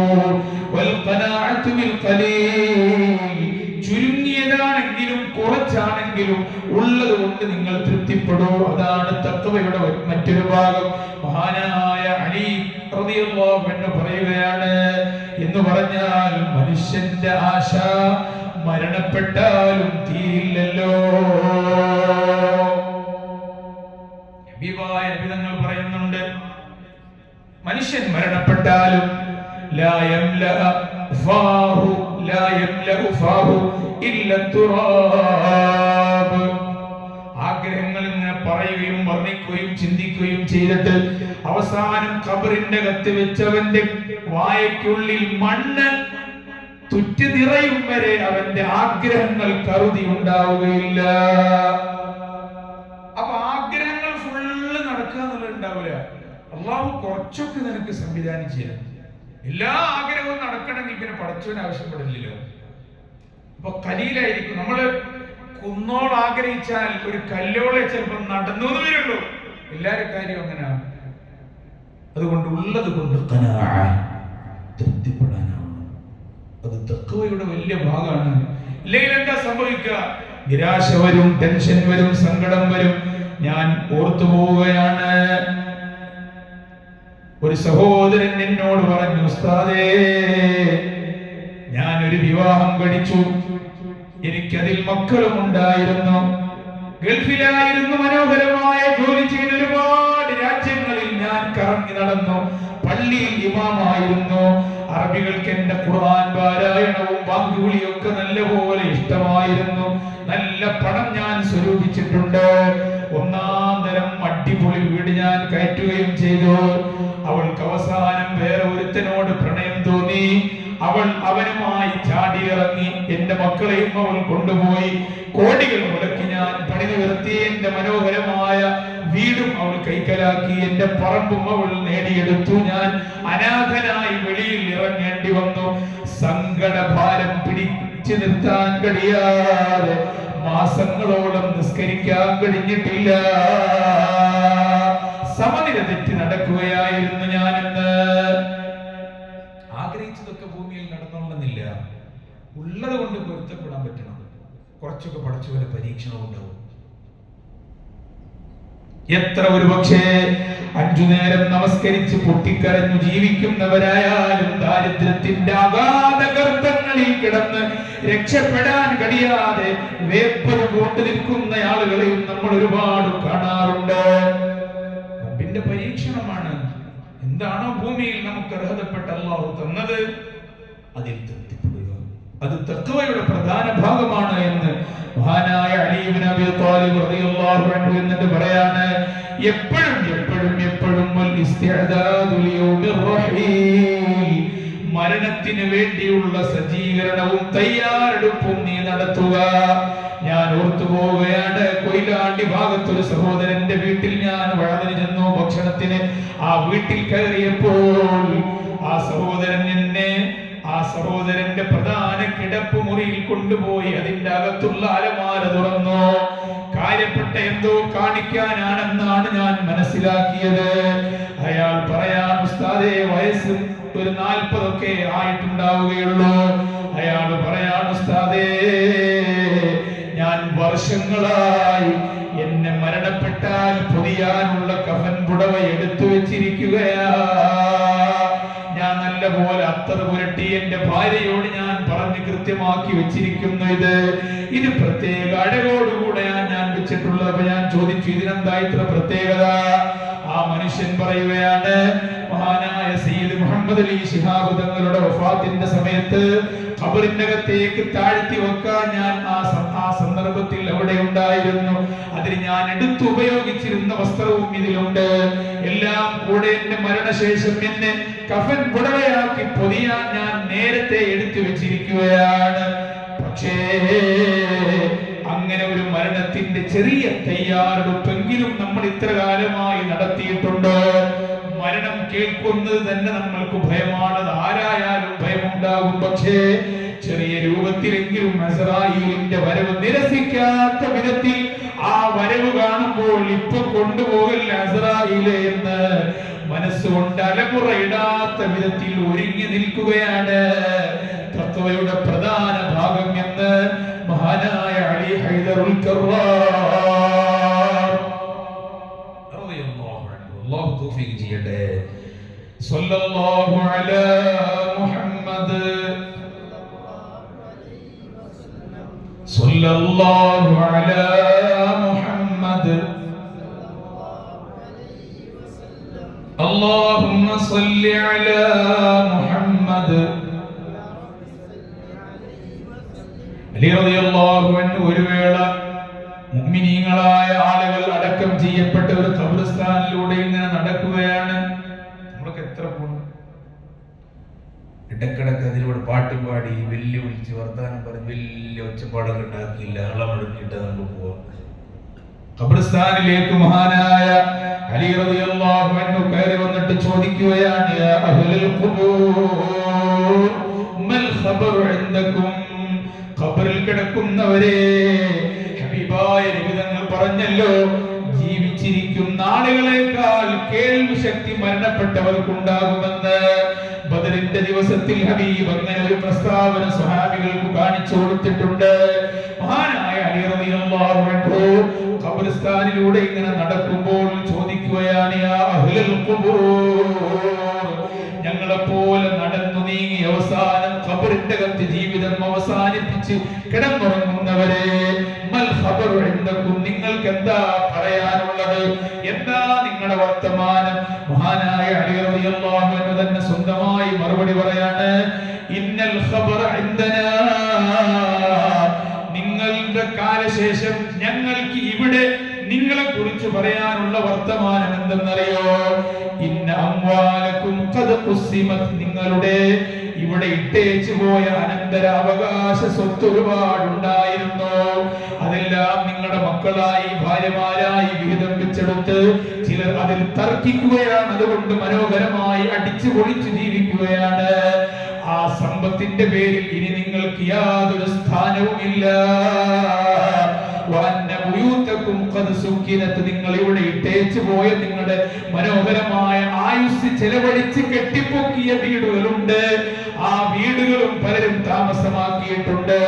ഇനി ആര് കേറി വന്നാലും വിട്ടുകൊടുക്കൂല എന്ന ഗർവോട് അവർ അത് അടക്കി ഭരിക്കുകയാണ്. നിങ്ങൾ ഇവിടെ ഇട്ടേച്ചു പോയ നിങ്ങളുടെ ഭാര്യമാര് പലരും പെണ്ണുകെട്ടി സ്വന്തമാക്കിയിട്ടുണ്ട്. ഇനി നിങ്ങളിൽ ആരെണീറ്റ് വന്നാലും അവർ തിരികെ തരികയില്ല. ഇത് പറഞ്ഞ് മഹാനായ അലി റളിയല്ലാഹു അൻഹു സുമ്മ ബക്കാ, ഇതോർത്ത് മഹാനവറുകൾ ഒരുപാട് നേരം പൊട്ടി പൊട്ടി കരയുകയാണ്. എന്നിട്ട് മഹാനവറുകൾ പറയാണ്, നമ്മുടെയൊക്കെ സ്ഥിതി അത് തന്നെയല്ലേ? നിങ്ങൾ ഓരോരുത്തരും ആലോചിച്ചു നോക്കൂ. അമിതമായി നമ്മെ വാരിപ്പുണർന്ന് ചുംബനങ്ങൾ അർപ്പിക്കുന്ന സ്നേഹവാത്സല്യനിധിയായ നമ്മുടെ ഭാര്യ മരണപ്പെട്ട ഒരല്പ ദിവസം ഉണ്ടാകുന്ന സങ്കടം ഇദ്ദയോടുകൂടെ തീർന്നാൽ അവൾ പഴയ പോലെ കളിച്ചു ചിരിച്ചു നടക്കുകയും അടുത്ത ഭർത്താവിനെ തേടി അവൾ നടക്കുകയും ചെയ്യുമല്ലോ. നമ്മുടെ മക്കൾക്ക് കുറച്ചു കാലം ഉണ്ടാകും വാപ്പ എന്ന ഓർമ്മ. അവർ അവരുടേതായ ലോകത്ത് പിന്നെ കറങ്ങാൻ തുടങ്ങും. സമ്പത്തോ അത് മക്കൾ വിഹിതം വെച്ചെടുത്താൽ ഒരുപക്ഷെ ഒരു മാസം, അതല്ലെങ്കിൽ 2 മാസം, അതല്ലെങ്കിൽ 1 വർഷം തികയുമ്പോൾ, ആണ്ട് ദിവസം വന്നാൽ, 1 വർഷം ഏറി വന്നാൽ ഒരു ഓർമ്മയുണ്ടാകും. അത് കഴിഞ്ഞാൽ എനിക്ക് അത്രേ കിട്ടിയുള്ളൂ, എനിക്ക് അത്ര കിട്ടിയില്ല. ഞാൻ ഓർക്കുകയാണ്, ഞാൻ ഇഷ്ടപ്പെടുന്ന ഒരു കൂട്ടുകാരൻ, അവന്റെ പിതാവ് മരണപ്പെട്ട് കുറച്ചു ദിവസങ്ങൾ കഴിഞ്ഞ് അവൻ എന്നോടൊരു സങ്കടം പറഞ്ഞു. ഉസ്താദേ, എനിക്ക് വല്ലാത്ത ഒരു സങ്കടം പറയാനുണ്ട്. അപ്പൊ ഞാൻ അങ്ങനെ ആലോചിച്ചു, എന്താ പഠിച്ചാണ് ഇവർക്ക് സങ്കടം പറയാൻ? ഇവർക്കൊരു സങ്കടം പറയാൻ പാടില്ല. കാരണം ഇവന്റെ പേരിൽ വാപ്പായുടെ അനന്തരാവകാശ സ്വത്തന്നെ 3 കോടിയിലധികമുണ്ട്. എത്ര 3 കോടിയിലധികം പറമ്പും മറ്റു സംവിധാനങ്ങളൊക്കെ. എന്നോട് പറയാ, വാപ്പായെ കുറിച്ച് ആലോചിക്കുമ്പോൾ ഒരു സങ്കടമാ പറയാനുള്ളത്. എന്താണ് സഹോദര നിനക്ക് പറയാനുള്ള സങ്കടം? നിങ്ങളുടെ ഉപ്പ പാവമായിരുന്നു, വളരെ നല്ല മനുഷ്യനായിരുന്നു, ജമാഅത്ത് കളയാതെ സ്ഥിരമായി തഖ്വയിൽ ജീവിച്ച മനുഷ്യനായിരുന്നു. നിങ്ങൾക്ക് എന്താ ഉപ്പയെ കുറിച്ച് സങ്കടം പറയാൻ? ഞങ്ങൾക്കാർക്കും ഒരു പരിഭവം പറയാനില്ല. ആ സഹോദരൻ പറയാണ്, ഉസ്താദേ, എന്റെ ഉപ്പ എന്നോട് ചെയ്ത വലിയ പാതകം എന്തെന്നറിയോ? ഈ മുതൽ മരിക്കുന്നതിന് മുൻപ് എനിക്ക് കൃത്യമാക്കി തന്നില്ല. എനിക്ക് ഇനിയും കിട്ടേണ്ട ഒരുപാട് സമ്പത്ത് എന്റെ അനുജന്മാർ 2 പേര് കൈവശപ്പെടുത്തിയിട്ടുണ്ട്. അപ്പൊ ഞാൻ ചോദിച്ചു, കൂട്ടുകാരാ, 3 കോടിയിലധികം രൂപ നിങ്ങൾ വിയർപ്പൊടിക്കാതെ സൗജന്യമായിട്ട് വാപ്പ തന്നില്ലേ? ഉള്ളതിൽ നിനക്കൊന്ന് സന്തോഷിച്ചൂടെ? അത് അവരും പടച്ചവനും ആയിക്കോട്ടെ, അത് അവർക്ക് അർഹതപ്പെട്ടതല്ലെങ്കിൽ റബ്ബ് അവരെ പിടികൂടിക്കോളും. 3 കോടിയിലധികം സമ്പത്ത് നിങ്ങൾക്കില്ലേ? ഇനി ഉപായം നിങ്ങൾ പഴിപറയല്ലേ? മനുഷ്യന്റെ സ്ഥിതി ഇതാണ്. നിങ്ങൾ എത്ര കൊടുത്താലും ഒരു വേള മക്കൾ പറയും, ഈ വാപ്പാക്ക് ഇതൊന്നും കൂടി ഉഷാറായിക്കൂടെ, എനിക്ക് ഒന്നും കൂടെ റാഹത്തായിരുന്നല്ലോ. അങ്ങനെയെങ്കിലും മക്കളൊന്ന് പറഞ്ഞു നോക്കും. എന്നാലും ഖബറിന്റെ അകത്ത് സ്വസ്ഥായിട്ട് വാപ്പായെ കടത്താൻ സമ്മതിക്കുന്നു. ഒന്നുമില്ലാതെ പോയ വാപ്പായിരിക്കും ഒരു പക്ഷെ എല്ലാവരെക്കാളും ബെറ്റർ. കാരണം മക്കൾ ആ വിഷയം ആലോചിക്കില്ലല്ലോ. ഉള്ളത് കൊണ്ട് അവർ റാഹത്തായി ജീവിക്കാന്നല്ലാതെ വാപ്പ ഞങ്ങളങ്ങനെ പരിഗണിച്ചില്ല എന്ന് ആലോചിക്കില്ലല്ലോ. മഹാനായ അലി റളിയല്ലാഹു അൻഹു പറയാണ്, മരണപ്പെട്ടവരെ, നിങ്ങളുടെ സമ്പത്ത് വിഹിതം വെക്കപ്പെട്ടിരിക്കുന്നു, നിങ്ങളുടെ വീട് പലരും കൈക്കലാക്കിയിരിക്കുന്നു. ഇത് പറഞ്ഞ് മഹാനായ അലി റളിയല്ലാഹു അൻഹു കരയുകയാണ്. പിന്നെ ആ ഖബറിന്റെ അകത്ത് കിടക്കുന്ന ഖബറാളികളോടായി പറയുന്നു, വല്ലാഹി ലവിസ്തതാഉ അൻ യുജീബു ലഖാലൂ, അവർക്കെങ്ങാനും മറുപടി പറയാൻ കഴിയുമാ ആയിരുന്നെങ്കിൽ അവർ ഉറക്കെ വിളിച്ചു പറഞ്ഞിരുന്നേനെ, ഇന്നാ വജദ്നാ അന്ന ഖൈറസ്സാദി തഖ്വാ, ഏറ്റവും നല്ല പാഥേയം തഖ്വയാണ് എന്ന് ഞങ്ങൾക്ക് ഇവിടെ കിടക്കുമ്പോൾ നല്ലപോലെ മനസ്സിലാകുന്നുവെന്ന് നിങ്ങൾക്ക് മറുപടി പറയാൻ ആവതുണ്ടാകുമായിരുന്നെങ്കിൽ നിങ്ങൾ പറഞ്ഞിരുന്നേനെ എന്ന് മഹാനായ അലി ഹൈദറുൽ കർറാർ അഷ്ഹദു അല്ലാ ഇലാഹ ഇല്ലല്ലാഹ് അസ്തഗ്ഫിറുല്ലാഹ് അഷ്ഹദു അല്ലാ ഇലാഹ ഇല്ലല്ലാഹ് അസ്തഗ്ഫിറുല്ലാഹ് അഷ്ഹദു അല്ലാ ഇലാഹ ഇല്ലല്ലാഹ് അസ്തഗ്ഫിറുല്ലാഹ് اللهم ارحمني يا ارحم الراحمين اللهم ارحمني يا ارحم الراحمين. ജീവിതത്തിൽ തഖ്വ ഉണ്ടാക്കാനുള്ള ഒരുപാട് മാർഗങ്ങളുണ്ട്. ഇതൊക്കെ ശ്രദ്ധിച്ചാൽ തന്നെ നമ്മൾക്ക് അല്ലാഹയെ പേടിയും കുറച്ച് കരുതലൊക്കെ ഉണ്ടാവും. ശ്രദ്ധിക്കൂ നിങ്ങൾ, ഒന്നാമത്തെ പ്രധാനമായും മനസ്സിലാക്കേണ്ട ഒരു വസ്തുത, നമ്മൾക്ക് അർഹതപ്പെടാത്ത ഹലാലല്ലാത്ത ഒരു നിലയിലും നമ്മൾക്ക് അവകാശമില്ലാത്തതൊന്നും നമ്മുടെ വയറ്റിന്റെ അകത്തെത്തിപ്പെടരുതേ. ഹറാമായ പണം, ഹറാമായ ഭക്ഷണം. ഞാനിങ്ങനെ ഓർക്കണം, ഞങ്ങളുടെ പ്രിയപ്പെട്ട ഉസ്താദ്, ഒരുപാട് ഉസ്താദുമാരുണ്ട് എനിക്ക്, അല്ലാഹു അവർക്കൊക്കെ മരണപ്പെട്ടവർക്ക് മഗ്ഫിറത്തും മർഹമത്തും സ്വർഗ്ഗവും നൽകട്ടെ, ജീവിച്ചിരിപ്പുള്ളവർക്ക് ഇസ്സത്തോടെ ആഫിയത്തോടെ ദീർഘായുസ്സ് അല്ലാഹു നൽകട്ടെ. ഒരു ഉസ്താദ് ഞങ്ങളുടെ സീനിയറായി പഠിച്ചിരുന്ന ഒരു ഹുദവിയായ സഹോദരനെ കുറിച്ച് ഒരുപാട് പുകഴുകൾ പറയുന്നതിന്റെ ഇടയിൽ ഞങ്ങളോട് ഉസ്താദ് അങ്ങനെ ഒരു മാതൃക ജീവിതത്തിൽ പകർത്താൻ ചെറുപ്പമായിരുന്നപ്പോൾ ഞങ്ങളോട് പറയാ, നിങ്ങളൊക്കെ സാജിദിനെ പോലെയാണ്. ഇന്ന് ഹുദവിയാണ്, അല്ലാഹു ഒരുപാട് ഉയർച്ചകൾ പ്രദാനം ചെയ്യട്ടെ. അബ്ദുൽ ഖാദിർ ഉസ്താദ് എന്ന ഉസ്താദായിരുന്നു പറഞ്ഞത്. അപ്പൊ എന്താ, ഭക്ഷണം വെച്ചാൽ പോലും ഞങ്ങൾ 10 ആളുകൾ ഉള്ള ഒരു ടേബിൾ ഇട്ട് അപ്പുറം ഇപ്പുറം ബെഞ്ചിട്ടിട്ട് അതിൽ ഓരോ സൈഡിലും 5 ആൾ വീതി ഇരുന്ന് 10 ആളുള്ള ടേബിളിലാണ് ഒന്നിച്ചിരുന്ന് ഭക്ഷണം കഴിക്കുക. 300 ചില്ലാ മക്കളുണ്ട്. മഹാനായ പറപ്പൂർ ബാപ്പുട്ടി ഉസ്താദിന്റെ ശിക്ഷണത്തിൽ അല്ലാഹുവേ നീ അവർക്ക് സ്വർഗ്ഗത്തിന്റെ ദറജകൾ ഉയർത്തണേ റബ്ബേ. അപ്പോ ഉസ്താദ് പറയാണ്, സാജിദ് ഭക്ഷണം കഴിക്കാൻ വന്നിരുന്ന എല്ലാരും എടുത്തു കഴിഞ്ഞിട്ട് ഇനി നിന്റെ തന്നെ എന്ന് ഉറപ്പിച്ചിട്ട് ആ ഭക്ഷണം എടുക്കുള്ളൂ. നമ്മള് ഈ ദർസിലൊക്കെ പഠിക്കുമ്പോണ്ടാവും, ആദ്യം വന്നിട്ട് ഏതാ ഏറ്റവും തൂക്കം, വലുത് ഏതാ, വലുപ്പുള്ള ഏതാ നോക്കി ആദ്യം വന്നൊരു അറ്റാക്കാണപ്പോ. ഒന്നുമില്ലാത്തൊരു സമയമാണല്ലോ, ചെറുപ്പല്ലേ, കുസൃതികളും വികൃതികളും ഒരുപാടുണ്ടാവും. ചിലര് പൊരിച്ച മീനുണ്ടാവും, അപ്പോ 2 കൈയിലിട്ട് ഏതിനാ തൂക്കം കൂടുതൽ കൈയോട് ഇങ്ങനെ അളന്നു നോക്കും. ഇത് മനുഷ്യന്മാര് താത്തലും കയ്യിനിപ്പോ ബാലൻസ് കിട്ടൂലല്ലോ, എന്നാലും വേണ്ടിയില്ല ഒരു സമാധാനത്തിന് ഏതാ തൂക്കം കൂടുതൽ ഇങ്ങനെ തൂക്കി നോക്കിയിട്ട്. അതൊക്കെ ഒരു പഠനകാലത്ത് ഒരു കുസൃതികളാണ്. അത് എല്ലാവരുടെ കാലത്തും ഉണ്ടാവും. ഇന്നത്തെ പോലെ സമൃദ്ധമായ ഭക്ഷണം ഇല്ലല്ലോ. ഇന്ന് പിന്നെ കുട്ടിയെ ഭക്ഷണം ആവശ്യമില്ല, വേണ്ട. ഉസ്താദ് പറയാണ്, നിങ്ങൾ സാജിദിനെ പോലെയാകണം.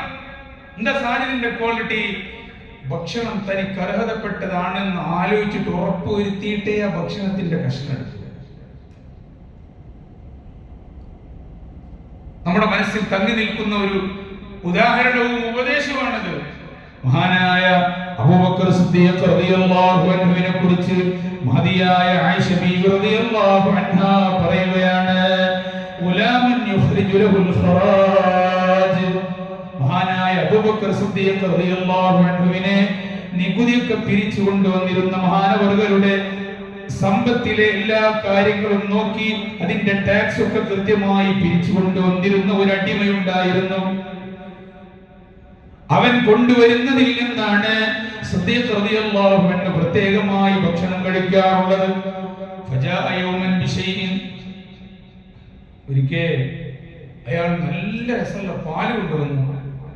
പാല് നല്ല വശമല്ലേ പാല് കൊണ്ടുവന്നപ്പോൾ കൊണ്ടുവന്ന സമയത്ത് സിദ്ദീഖ് തങ്ങൾക്ക് നല്ലപോലെ വിശക്കുന്നുണ്ട്, ദാഹിക്കുന്നുണ്ട്.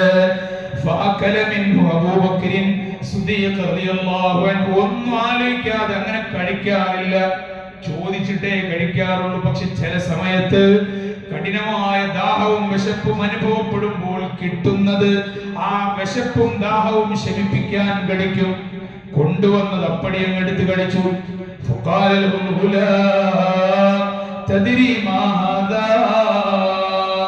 ആ അടിമ ചോദിച്ചു സിദ്ദീഖ് തങ്ങളോട്, സിദ്ദീഖ് തങ്ങളെ, നിങ്ങൾ എപ്പോഴും നിങ്ങൾ ചോദിച്ചത് ഉറപ്പ് വരുത്തിയിട്ടല്ലേ കഴിക്കാറുള്ളൂ? ഈ കഴിച്ച സാധനം എന്താണ് എന്ന് നിങ്ങൾക്ക് മനസ്സിലായോ? സിദ്ദീഖ് റളിയല്ലാഹു അൻഹു പറഞ്ഞു, ഇല്ലടോ, പറ, അതെന്താ? ആ അടിമ പറയുകയാണ്, കുന്തു തകഹൻതുൽ ഇൻസാന ഫിൽ ജാഹിലിയ, ഞാൻ ജാഹിലിയ കാലത്ത് ഇസ്ലാം വരുന്നതിന് മുൻപ് ജ്യോത്സ്യപ്പണി നടത്തിയിരുന്നു. ഞാൻ ഇസ്ലാമിലേക്ക് വരുന്നതിന് മുൻപ് ജ്യോത്സ്യപ്പണി നടത്തുക. എന്നാൽ എനിക്ക് സത്യത്തിൽ ജ്യോത്സ്യപ്പണി അറിയില്ല. എന്നാലും ഞാൻ അയാളെ പറ്റിക്കുകയായിരുന്നു. എല്ലാരും അങ്ങനെയാണ്. ആർക്കെങ്കിലും ഒരാൾക്ക് നമ്മൾക്കിടയിൽ ഇങ്ങനെ ഇരുന്നിട്ട് ഞാൻ കൈനോട്ടൊക്കെ പഠിച്ചിട്ടുണ്ട് എന്ന് തമാശക്ക് ഒരാൾ പറഞ്ഞു നോക്കുക, നമ്മൾ വേഗം കൊടുക്കും, കൈ നോക്കടാ. അങ്ങനെ ഓൻ പറയാണ്. എനിക്കിപ്പോ കുട്ടികൾ രണ്ടെണ്ണല്ലേ, ഈ 7 ഉണ്ടാവാൻ ചാൻസ് ഉണ്ട്. അടുത്ത ഒരു ആൺകുട്ടി പറഞ്ഞു. ഇങ്ങനെയൊക്കെയാണ് കൈ നോക്കി പറഞ്ഞത്. എന്തൊരു സന്തോഷമായിരിക്കും നമുക്ക്. ഞാൻ നടന്നിട്ടില്ലെങ്കിലും അത് കേട്ടാൽ എന്തെങ്കിലും ഒരു ഗിഫ്റ്റ് എടുത്ത് കൊടുക്കും നമ്മൾ. ഈ അടിമയായ ഈ സഹോദരനും സിദ്ദീഖ് റളിയല്ലാഹു അൻഹുവിനോട് പറയാണ്, ചില ആളുകളുടെ ധാരണ, ചില ആളുകളുടെ വെപ്പ്, എനിക്ക് ജ്യോത്സ്യപ്പണി അറിയുമെന്നാണ്, അങ്ങനെയുള്ള നിരീക്ഷണം പറയാൻ അറിയുമെന്നാണ്. അപ്പൊ ചില ആളുകൾ എന്റെ മുമ്പിൽ കൈനോക്കാനും ചില നിരീക്ഷണങ്ങൾ നടത്താനും എന്നെ സമീപിക്കും. പക്ഷേ ഇല്ല, അന്യ ഖദഅതുഹു, എനിക്കത് അറിയില്ല, ഞാൻ എന്നാലും പറഞ്ഞു നോക്കും. അവർക്ക് ഇഷ്ടമുള്ളത് പറയും. ഫഅതാനി ബിദാലിക, അങ്ങനെ അവർക്ക് സന്തോഷമുള്ള ഒരുപാട് കാര്യങ്ങൾ പറഞ്ഞു കൊടുത്തപ്പോൾ അതുകൊണ്ട് അവർക്ക് സന്തോഷം വന്നതുകൊണ്ട് തന്നതാണ് ഈ പാൽ. അങ്ങനെയാണ് ഞാൻ ഈ പാൽ കൊണ്ടുവന്നത്. അങ്ങനെ ഫഹാദല്ലദീ അകൽത മിൻഹു, ആ പാലാണ് ഞാൻ നിങ്ങൾക്ക് കൊണ്ടുവന്നത്. എന്റെ പ്രിയപ്പെട്ട ഉടമയാണല്ലോ നിങ്ങള്, എനിക്ക് കിട്ടിയ പാൽ, നിന്റെ സന്തോഷം നിങ്ങൾക്ക് കിട്ടട്ടെ എന്ന് കരുതിയാണ് ഞാൻ ഈ പാല് കൊണ്ടുവന്നത്. അതിന്റെ ഒരു സന്തോഷം പറഞ്ഞതാണ് മഹാനായ സിദ്ദീഖ് റളിയല്ലാഹു അൻഹുവിനോട് മഹാന്മാർ രേഖപ്പെടുത്തുകയാണ്. സിദ്ദീഖ് തങ്ങളുടെ മുഖം വിവർണമാവുകയാണ്. തഖ്വയോടുകൂടെ അല്ലാഹുവിനെ അനുസരിച്ച് ഭയത്തോടെ ജീവിച്ച ഒരാൾ അല്ലാഹുവിനെ മറന്നു കഴിച്ചതിൽ ഹറാമിന്റെ അംശങ്ങൾ അകത്തു കയറിയല്ലോ എന്ന ഭയമായി മഹാനായ സിദ്ദീഖ് റളിയല്ലാഹു അൻഹുവിനെ ചില സ്വഹാബികൾ വിവരിക്കുന്നുണ്ട്. ഫദഖല അബൂബക്കർ യദഹു ഫഖാഅ കുല്ല ഷൈഇൻ ഫീ ബത്നിഹി, വയറ്റിന്റെ ഉള്ളിലേക്ക് ആമാശയത്തിൽ എത്തിപ്പെട്ട ദാഹജലമോ പാനീയമോ എന്താകട്ടെ, ഉള്ളിലേക്ക് വിരലിട്ട് കൈ ഇറക്കിയിട്ട് മുഴുവൻ ഛർദ്ദിക്കുക എന്നത് അത്ര എളുപ്പമുള്ള സുഖകരമായ ജോലിയല്ല. ചില സ്വഹാബികൾ പറയുന്നുണ്ട്, ആ രംഗം ഞങ്ങൾ കണ്ടുകൊണ്ടിരിക്കുകയാണ്. സിദ്ദീഖ് റളിയല്ലാഹു അൻഹു കാണിക്കുന്നത് കണ്ട് റൂഹ് പിരിഞ്ഞു പോകുമോ എന്ന് ഞങ്ങൾ ഭയന്നുപോയി, മരണപ്പെടുമോ എന്ന് ഞങ്ങൾ ഭയന്നു.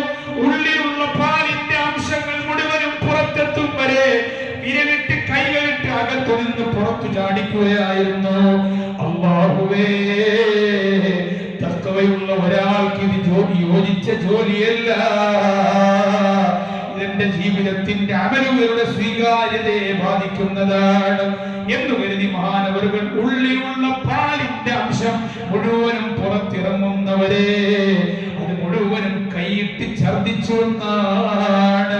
അദ്ഖല അബൂബക്കർ യദഹു, കൈ ഉള്ളിലേക്കാണ് ഇട്ടു. ഇതെങ്ങനെ ഇപ്പം നമുക്ക് ആലോചിച്ച് പിടുത്തം കിട്ടണില്ല. ഉള്ളിലെത്തിയ സംഗതി എങ്ങനെ പുറത്തിയാടിക്കുക? ഒരു മനുഷ്യൻ കമിഴ്ന്ന് നിന്നാൽ പോലും ഉള്ളിന്ന് പുറത്തു കൊന്നു തരില്ലല്ലോ. അപ്പൊ കൈയിട്ടിട്ട് ഉള്ളിലേക്ക്, അത്ര പേടിയാണ്.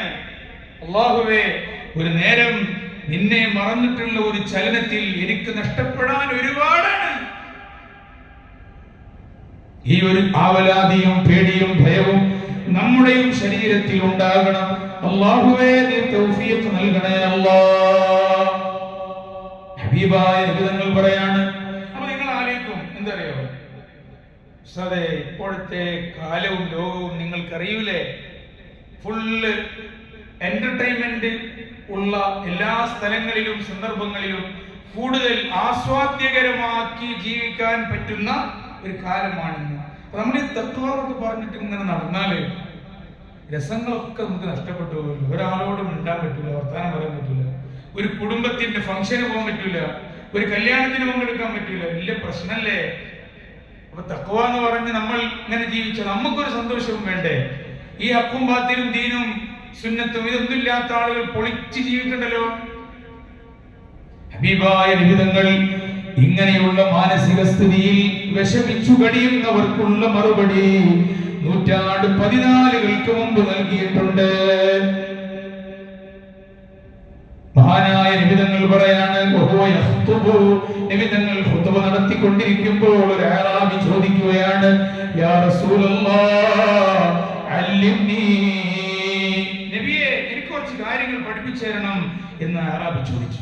അപ്പോൾ ഹബീബായ നബി തങ്ങൾ ഇങ്ങനെ പറഞ്ഞു വന്ന ഒരുപാട് കാര്യങ്ങൾ പറഞ്ഞ കൂട്ടത്തിൽ പറഞ്ഞു, വകാന ഫീ ആഖിരി മാ ഹഫൽതു, ഹബീബായ നബി തങ്ങൾ എന്നെ ഉപദേശിച്ച് പഠിപ്പിച്ചു തന്നതിൽ അവസാനത്തെ ഭാഗം ഇതായിരുന്നു, ഇന്നക ലൻ തദഅ ശൈഅൻ ഇത്തിഖാ അല്ലാഹ്, അല്ലാഹയെ പേടിച്ച് നീ ഏതെങ്കിലും ഒരു സന്തോഷമോ നിനക്ക് നിന്റെ ഹൃദയത്തിൽ അനുഭവപ്പെടുന്ന ഒരു ആനന്ദമോ അല്ലാഹുവിന്റെ ഭയത്താൽ നീ മാറ്റിവെച്ചാൽ ഇല്ലാ അബ്ദലകല്ലാഹു ബിഹി മാ ഹുവ ഖൈറുൻ മിൻഹു, അതിനേക്കാൾ മനോഹരമായ ഖൈറായ നന്മ, ഒരു ആസ്വാദനം, ഒരു ആനന്ദം അല്ലാഹു പകരം നൽകുന്നതാണ്.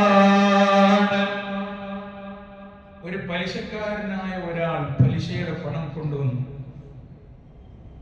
ഉറപ്പാണ് അത് പലിശയുടെ പണമാണെന്ന്. നമ്മളാരും ചോദിച്ചില്ല. അത് പലിശയുടെ പണമാണെന്ന് ഉറപ്പായാൽ പിന്നെ അത് വാങ്ങൽ ഹറാമാണ്. പക്ഷേ എനിക്ക് കുറെ പൈസ കൊടുക്കാറുണ്ട്, ഞാൻ വണ്ടി എടുത്ത ലോൺ എടുക്കാണ്ട്, ഈ മാസത്തെ അടവ് തെറ്റിയിട്ട് കഴിഞ്ഞ മാസം കൊടുക്കാം, ഇങ്ങനെ കുറെ മനസ്സിൽ കാൽക്കുലേറ്റ് ചെയ്തിട്ട് കിട്ടണമൊക്കെ പോരട്ടെ ഇനി കരുതി ഫുള്ള് വാങ്ങാൻ നിന്നാൽ ഇയാൾക്കത് ഹറാമാണെന്ന് അറിയാം. അള്ളാഹുവിന്റെ ഭയമോ റബ്ബിനെ കുറിച്ചുള്ള ചിന്തയോ ഉള്ളിലുണ്ടെങ്കിലും അത് സമ്മതിക്കാൻ മനസ്സില്ലാത്തതുകൊണ്ട് വേണ്ടെന്ന് പറഞ്ഞു. എന്നാൽ അല്ലാഹു റബ്ബുൽ ഇസ്സത്ത് ഒരുപാട് ഖൈറുകളെ തടയും എന്ന് മാത്രമല്ല, ആ വരുന്ന സമയത്ത് പഠിച്ചവനെ എനിക്ക് കുറെ കടണ്ടല്ലോ റബ്ബേ നിനക്കറിയാം. ഈ വരുന്ന മനുഷ്യന്മാര് 1-2 ആളുകള് വലിയ ഫണ്ടായിട്ട് വരുന്നത് ഫുൾ പലിശയുടെ റബ്ബേ, ഇത് മൊത്തത്തിൽ ആളുകൾക്കിടയിൽ പാട്ടായ വിഷയമാണ്. ഞാനത് വാങ്ങണോ പഠിച്ചവനെ, അത് വാങ്ങിയാൽ എന്റെ 2 മാസത്തെ ലോൺ അടക്കണം. പക്ഷെ അയാൾ പറയാണ് മനസ്സുകൊണ്ട്, അല്ലാഹുവേ നിന്നെ ഭയന്ന് ഞാനത് മാറി നിൽക്കുന്നു. ഹബീബായ നബി തങ്ങൾ പറയാണ്, ഇല്ലാ അബ്ദലകല്ലാഹു ബിഹി മാ ഹുവ ഖൈറുൻ മിൻഹു, അതിനേക്കാൾ ഗുണകരമായ ഖൈറായ നല്ലത് അല്ലാഹു നിനക്ക് പകരം നൽകുമെന്ന് ഹബീബായ റസൂലുള്ളാഹി സ്വല്ലല്ലാഹു അലൈഹി വസല്ലം. അപ്പോ അല്ലാഹുവിന്റെ തഖ്വ വിചാരിച്ച് അങ്ങനെയാണ് മഹാന്മാരായ സ്വഹാബികൾ പറഞ്ഞത്, ഹലാലിൽ നിന്നുള്ള 10ൽ 9 ഞങ്ങൾ ഒഴിവാക്കുകയായിരുന്നു ജീവിതത്തിൽ, ഹറാമിൽ പെടുമോ എന്ന ഭയം കാരണത്താൽ. ഹലാലായ വസ്തുക്കളുടെ 10ൽ 9 ഞങ്ങൾ വേണ്ടാന്ന് വെക്കലായിരുന്നു. സംശയം വന്നാൽ ഹറാമിലെങ്ങാനും പെട്ടുപോകുമോ എന്ന് കരുതി. അല്ലാഹുവേ ഞങ്ങൾക്ക് നല്ലപോലെ ആലോചിച്ചു ജീവിക്കാൻ തൗഫീഖ് നൽകണേ അല്ലാഹ്. അതുകൊണ്ട് ഞാൻ ഓർമ്മപ്പെടുത്തട്ടെ, ഒരു വസ്തു വിറ്റാൽ നിങ്ങൾക്ക് കിട്ടുന്ന ഗുണകരമായ ഒരു ലാഭമുണ്ട്, അതിനപ്പുറത്തേക്ക് ഒരു കൊള്ളലാഭമുണ്ട്. ഈ കൊള്ളലാഭം, ആ പൈസ ഒരു 10 രൂപയ്ക്ക് അതിലധികം കിട്ടുക, അതിലൊരു 5 രൂപയ്ക്കും അധികം കിട്ടുക. ആ സംവിധാനത്തിന് പേര് ഒരു കളവുമായി വയറ് നിറയാൻ മാത്രം കിട്ടിയവുമില്ല. അതുകൊണ്ട് ജീവിതത്തിൽ ഉണ്ടാകുന്ന ദുരന്തമോ വലുതാണ്. എന്നാ ഒരാൾ ആലോചിക്കണം, പഠിച്ചവനെ എന്തിനീ മനുഷ്യന്മാരെങ്ങനെ ഇറങ്ങാറാകും, കുറച്ച് പൈസ ഞാൻ ചുരുക്കി കൊടുത്താൽ എന്താ, അതല്ലെങ്കിൽ ഈ വരുന്നയാൾ സാധുവാണ്, വെറുതെ പറ്റിക്കാൻ നിൽക്കണ്ട, അതുകൊണ്ട് മാന്യമായ രീതിയിൽ ഞാൻ അയാളോട് പെരുമാറിയാൽ എന്താ, അള്ളാഹു ഇതൊക്കെ എന്നെ കാണുന്നില്ലേ എന്നാലോചിച്ചാൽ അതിലും ഉപരിയായി നമ്മെ സന്തോഷിപ്പിക്കാൻ ആവശ്യമായ ഗുണങ്ങളുടെ ഘടകങ്ങളെ അള്ളാഹു നമ്മൾക്കരികിലേക്ക് കൊണ്ടുവരുമെന്ന് ഹബീബായ റസൂലുള്ളാഹ്. നിങ്ങൾ പരീക്ഷിച്ചു നോക്കാവുന്നതാണ്. നല്ല കാര്യങ്ങളിൽ അങ്ങനെ ഇടപെട്ടാൽ നമ്മെ സന്തോഷിപ്പിക്കാൻ അല്ലാഹു ഖൈറിന്റെ ഒരുപാട് മാർഗങ്ങൾ തുറന്നു തരും. പിന്നെയോ മഹാന്മാർ രേഖപ്പെടുത്തുകയാണ്, തഖ്വയുടെ പ്രധാന ഭാഗമാണ് സ്വഭാവം നന്നാക്കുക. തഖ്വയും സൽ സ്വഭാവവുമാണ് ഒരു മനുഷ്യനെ സ്വർഗ്ഗത്തിൽ പ്രധാനമായും കടത്തുന്ന രണ്ട് ഘടകങ്ങളെന്ന് പുണ്യ റസൂൽ നബി സല്ലല്ലാഹു അലൈഹി വസല്ലം തങ്ങളോട് സ്വഹാബികൾ ചോദിക്കുന്നു, മാ അക്സറു മാ യുദ്ഖിലുൻ നാസൽ ജന്ന, നബിയേ സ്വർഗ്ഗത്തിലേക്ക് ഒരു മനുഷ്യനെ പ്രധാനമായും കൊണ്ടുപോകുന്ന ഘടകങ്ങൾ എന്തൊക്കെയാണ്? ഇത് നിങ്ങൾക്ക് പല മറുപടിയും പറയായിരുന്നില്ലേ, പലതും പറയുന്നു. ഇതല്ലാണ്ട് ഒരു സമൂഹത്തിൽ നിമിതങ്ങൾക്ക് നടപ്പിലാക്കണമെന്ന് ആലോചിക്കുന്ന പ്രൊജക്റ്റുകൾ ഒക്കെ വിശദീകരിക്കരുത്, നിസ്കാരവും. പക്ഷേ ഹബീബായ നിമിതങ്ങൾ സ്വർഗ്ഗത്തിൽ എത്തിക്കുന്ന മനുഷ്യന്മാരുടെ പ്രധാന സ്വഭാവങ്ങൾ എണ്ണിയത് തഖ്വല്ലാഹ്, അല്ലാഹുവിനെ ഭയന്നുകൊണ്ടുള്ള ജീവിതമാണ്, അഥവാ തഖ്വയാണ്. വഹുസ്നുൽ ഖുലുഖി, നല്ല സ്വഭാവവുമാണ്. അതൊരു അഴകാണ്. ചെമ്പുലങ്ങാട് ഉസ്താദ് പലപ്പോഴായി നമ്മുടെ പള്ളിയിൽ നിസ്കരിക്കാൻ വന്നിട്ടുണ്ട്. എന്തോ നല്ല സ്വഭാവം, എന്തോ ഒരു പേടിയിലാണ് മനുഷ്യന്മാരൊക്കെ ജീവിക്കുന്നത്. നമുക്ക് അസൂയൊന്നും നമുക്കൊന്നും അങ്ങനെ ആവാൻ പറ്റില്ല കേട്ടോ. എന്തോ ഒരു വിനയമായിരുന്നു. അപ്പൊ ജീവിച്ചിരിപ്പുണ്ട്, നിങ്ങളൊക്കെ പോയി കാണണം, ഒന്ന് ദുആ ചെയ്യാൻ, വസിയ്യത്ത് ചെയ്യണം. എല്ലാം കഴിഞ്ഞിട്ട് തലയിൽ കൈ വെച്ചിട്ട് കാര്യം ഉണ്ടാവില്ല കേട്ടോ. അത്തിപ്പറ്റ ഉസ്താദ് ഒക്കെ പുറത്തായിരുന്നു. ഞാൻ എപ്പോഴും ആലോചിക്കുന്നത്, കുറേ ആൾക്കാർ എന്നോട് സങ്കടം പറയും, ഉസ്താദ് ഞാൻ പോകണമെന്ന് ആഗ്രഹിച്ചത് നടന്നില്ല. ആ സങ്കടം ഇനി പറയാൻ അവസരം ഉണ്ടാക്കരുത്. മഹാന്മാരായ ആലിമീങ്ങളുടെയും സാദാത്തീങ്ങളുടെയും അരികിൽ ചെന്ന് ദുആരപ്പിക്കണം, കൈപിടിച്ച് ഒന്ന് മുത്തം വെക്കുകയും ദുആ കൊണ്ട് വസിയ്യത്ത് ചെയ്യുകയും വേണം. ഒന്ന് തലയിൽ മന്ത്രി ചോദിപ്പിക്കണം. അവരൊക്കെ എന്തുണ്ടാവില്ല, അല്ലാഹു അവർക്കൊക്കെ ആരോഗ്യമുള്ള ദീർഘായുസ്സ് കൊടുക്കട്ടെ. എന്നാൽ മഹാനായ നബി സല്ലല്ലാഹു അലൈഹി വസല്ലം തങ്ങൾ പറയാണ്, അടുത്ത ചോദ്യം വന്നു സ്വഹാബികളിൽ, നബിയേ അങ്ങനെ എന്നാൽ നരകത്തിലേക്ക് അധിക ആളുകളെയും തള്ളിവിടുന്ന പ്രധാന ഘടകം എന്താണ്? ഹബീബായ നബി തങ്ങൾ പറഞ്ഞു, അൽ അജ്വഫാ, ഉള്ളു പൊള്ളയായ എല്ലില്ലാത്ത രണ്ട് പ്രധാനപ്പെട്ട അവയവങ്ങളാണ്. കേൾക്കണേ, എല്ലില്ലാത്ത രണ്ടേ രണ്ട് അവയവങ്ങളെ, പ്രധാനപ്പെട്ട രണ്ട് അവയവങ്ങളെ നമ്മുടെ ശരീരത്തിലുള്ളൂ. ഉറപ്പില്ലാത്ത ബലമില്ലാത്ത രണ്ട് അവയവങ്ങൾ. ഹബീബായ നബി തങ്ങൾ പറയുന്നു, നരകത്തിലേക്ക് മനുഷ്യരെ തള്ളിവിടുന്ന പ്രധാനപ്പെട്ട രണ്ട് ഘടകങ്ങൾ, അൽ ഫമൂ, ഒന്ന് വായാണ്, നാവാണ്, വൽ ഫർജു, മറ്റൊന്ന് ഗുഹ്യഭാഗമാണ്. മനുഷ്യൻ തോന്നിവാസങ്ങൾക്ക് ഉപയോഗപ്പെടുത്തല്ലേ, നരകത്തിന്റെ ടിക്കറ്റ് എളുപ്പത്തിൽ കിട്ടാനതും മാർഗമായേക്കുമെന്ന് ഹബീബായ റസൂലുള്ളാഹി സ്വല്ലല്ലാഹു അലൈഹി വസല്ലം. തഖ്വയുള്ള മനുഷ്യന്മാർക്ക് ഈ രണ്ട് അവയവങ്ങളും നല്ലപോലെ ശ്രദ്ധിക്കാൻ പറ്റണം, പറ്റിക്കണം. അല്ലാഹു തൗഫീഖ് ചെയ്യട്ടെ. അഷ്ഹദു അൻ ലാ ഇലാഹ ഇല്ലല്ലാഹ് അസ്തഗ്ഫിറുല്ലാഹ് വഅസ്അലുക്കൽ ജന്നത വഅഊദു ബിക മിനൻ നാർ. അഷ്ഹദു അൻ ലാ ഇലാഹ ഇല്ലല്ലാഹ്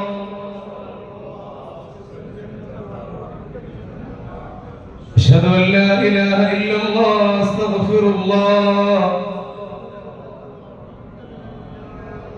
اللهم ارحمني يا أرحم الراحمين. اللهم ارحمني يا أرحم الراحمين. തഖ്വയുള്ള ഒരാൾ ജീവിച്ചാൽ അവരുടെ സന്താനങ്ങൾക്കും അതിന്റെ പവർ അല്ലാഹു നൽകുമെന്ന്. അത് ജീവിതത്തിൽ തന്നെ അതിന്റെ ഉത്തരം അള്ളാഹു ബോധ്യപ്പെടുത്തി കൊടുക്കുകയും ചെയ്യും. പണ്ട് ഖിദർ നബി അലൈഹിസ്സലാത്തു വസ്സലാമിന്റെ കൂടെ മൂസ നബി നടത്തിയ മനോഹരമായ ഒരു യാത്രയുണ്ട്. ആദ്യം ഒരു കപ്പലിൽ കയറി കപ്പൽ കേടാക്കുന്ന ഒരു സന്ദർഭം ഉണ്ടായിട്ടുണ്ട്. പിന്നെ ഒരു മതിൽ വീഴാറായപ്പോൾ ഒരു നാട്ടിൽ ചെന്ന് ഭക്ഷണം ചോദിച്ചു. ആളുകൾ ഭക്ഷണം കൊടുത്തില്ല. പക്ഷെ ആ നാട്ടിന്റെ പരിസരങ്ങളിൽ നടന്നു നീങ്ങുമ്പോൾ ഒരു മതിൽ കണ്ടു. ആ മതിൽ വെറുതെ മഹാനായ ഖിദർ അലൈഹിസ്സലാത്തു വസ്സലാം നേരെയാക്കി. അപ്പൊ കൂടെയുള്ള മൂസ നബി ചോദിച്ചു, എന്തായി മനുഷ്യന്മാർക്ക് തീരെ ഒരു ബഹുമാനവും മര്യാദയില്ല. ഈ നാട്ടിൽ വന്ന മുസാഫിരികളായ മനുഷ്യന്മാര് പട്ടിണി കിടന്നിട്ട് വിശന്നൊരിത്തിരി ഭക്ഷണം തരുമെന്ന് ചോദിച്ചപ്പോ ഒരു മര്യാദയും കാണിക്കാതെ തരൂല എന്ന് പറഞ്ഞില്ലേ? എന്തിനാ നിങ്ങൾ ഈ മനുഷ്യന്മാരോട് ഒരു നല്ല മനസ്സ് കാണിക്കുന്നത്? ആ മതിലവിടെ കിടന്നോട്ടെ, അത് വീഴാൻ പോകണമെങ്കിൽ അത് വീഴട്ടെ. മാതിരി കുരുത്തം കെട്ട മനുഷ്യന്മാർക്ക് അങ്ങനെയൊക്കെ തന്നെ വേണ്ടത്, നിങ്ങൾ നന്നാക്കാൻ നിൽക്കരുത്. ഖിദർ നബി അലൈഹിസ്സലാത്തു വസ്സലാമിനോട് മൂസ നബി പറഞ്ഞു. മൂസ നബിയോട് നേരത്തെ ഖിദർ നബി പറഞ്ഞിട്ടുണ്ട് മിണ്ടി പോകരുതെന്ന്. 2ഉം 3ഉം തവണ കയറാണ്ട് പൊട്ടിച്ചുകൊണ്ട് അഞ്ഞ് നിങ്ങളെ വഴി നമ്മളെ വഴി എന്ന് പറഞ്ഞത്. ആ സമയത്ത് മൂസാ നബി അലൈഹിസ്സലാത്തു വസ്സലാം ഖിദർ നബിയോട് ചോദിച്ചിട്ടുണ്ട്, ഈ മതിൽ നിങ്ങൾ എന്തിനാ നേരാക്കുന്നത്? നിങ്ങൾ നേരാക്കുന്നത് ശരി, എന്നാ ഈ മനുഷ്യന്മാരേക്ക് കൂലി വാങ്ങണം. ഖിദർ നബി അലൈഹിസ്സലാത്തു വസ്സലാം പറഞ്ഞു, വഅമ്മൽ ജിദാറു ഫകാന ലിഗുലാമൈനി യതീമൈനി ഫിൽ മദീന. ഈ നാട്ടിലെ ആളുകളുടെ സ്വഭാവമൊക്കെ മോശമാണെങ്കിലും 2 അനാഥ മക്കളുടെ മതിലുകളാണ്. ലിഗുലാമൈനി യതീമൈനി ഫിൽ മദീന. ഇത് അനാഥ മക്കളുടെ 2 യതീം മക്കളുടെ മതിലാണ്, ചുമരാണ് ഇത്. അത് ഞാൻ നേരെയാക്കാൻ ഒരു കാരണവുമുണ്ട്. ആ യതീം മക്കളുടെ സ്വത്ത്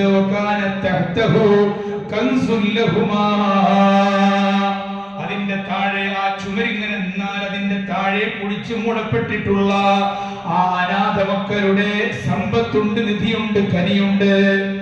മതിലാണ് പൊളിഞ്ഞാടിയ വളവന്മാരത് കാണുപോലെ അടിച്ചു മാറ്റും. അതുകൊണ്ട് അത് എനിക്കറിയാം അതിന്റെ ഉള്ളിൽ നിധിയുണ്ടെന്ന്. അതുകൊണ്ടാണ് ഞാൻ അത് നേരാക്കിയത്. പക്ഷെ അത് നേരാക്കാൻ ഒന്ന് അനാഥ മക്കളുടെ സമ്പത്ത് അതിലുണ്ട് എന്നുള്ളതൊരു ഘടകമാണ്. എന്നാൽ അടുത്ത ഒരു ഘടകം കൂടെയുണ്ട്.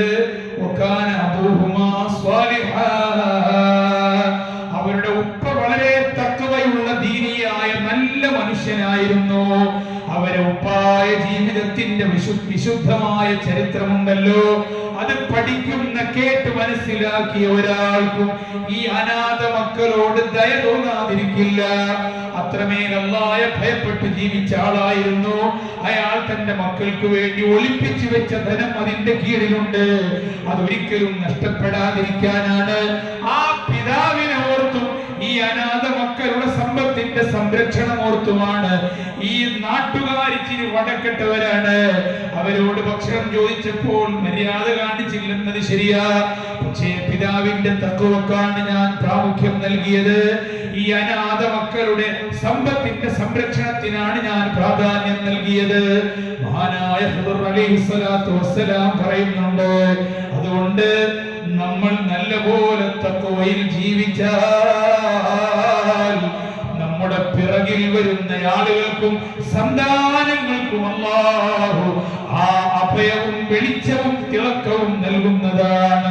നമ്മൾക്ക് തഖ്വയില്ലേ, നമ്മുടെ മക്കളും ചിലപ്പോൾ അത് അനുഭവിക്കേണ്ടി വരും. നമ്മുടെ തലമുറകളിലും ചിലപ്പോൾ അതിന്റെ അനുരണനങ്ങൾ അവർ സ്വീകരിക്കേണ്ടി വരും. അല്ലാഹുവേ, ഞങ്ങളെ നീ കാക്കണേ അല്ലാഹ്. പലപ്പോഴും പറയാറുണ്ടല്ലോ, ചില മക്കൾ നല്ലപോലെ ജീവിക്കുന്നവരായാലും പരീക്ഷണങ്ങൾ അവരുടെ ശിരസിന്റെ മുകളിൽ വട്ടമിട്ട് മറയ്ക്കുകയാണ്. ചില സമയത്ത് മക്കൾക്ക് കഠിനമായ വേദനകളും രോഗങ്ങളുമാണ്.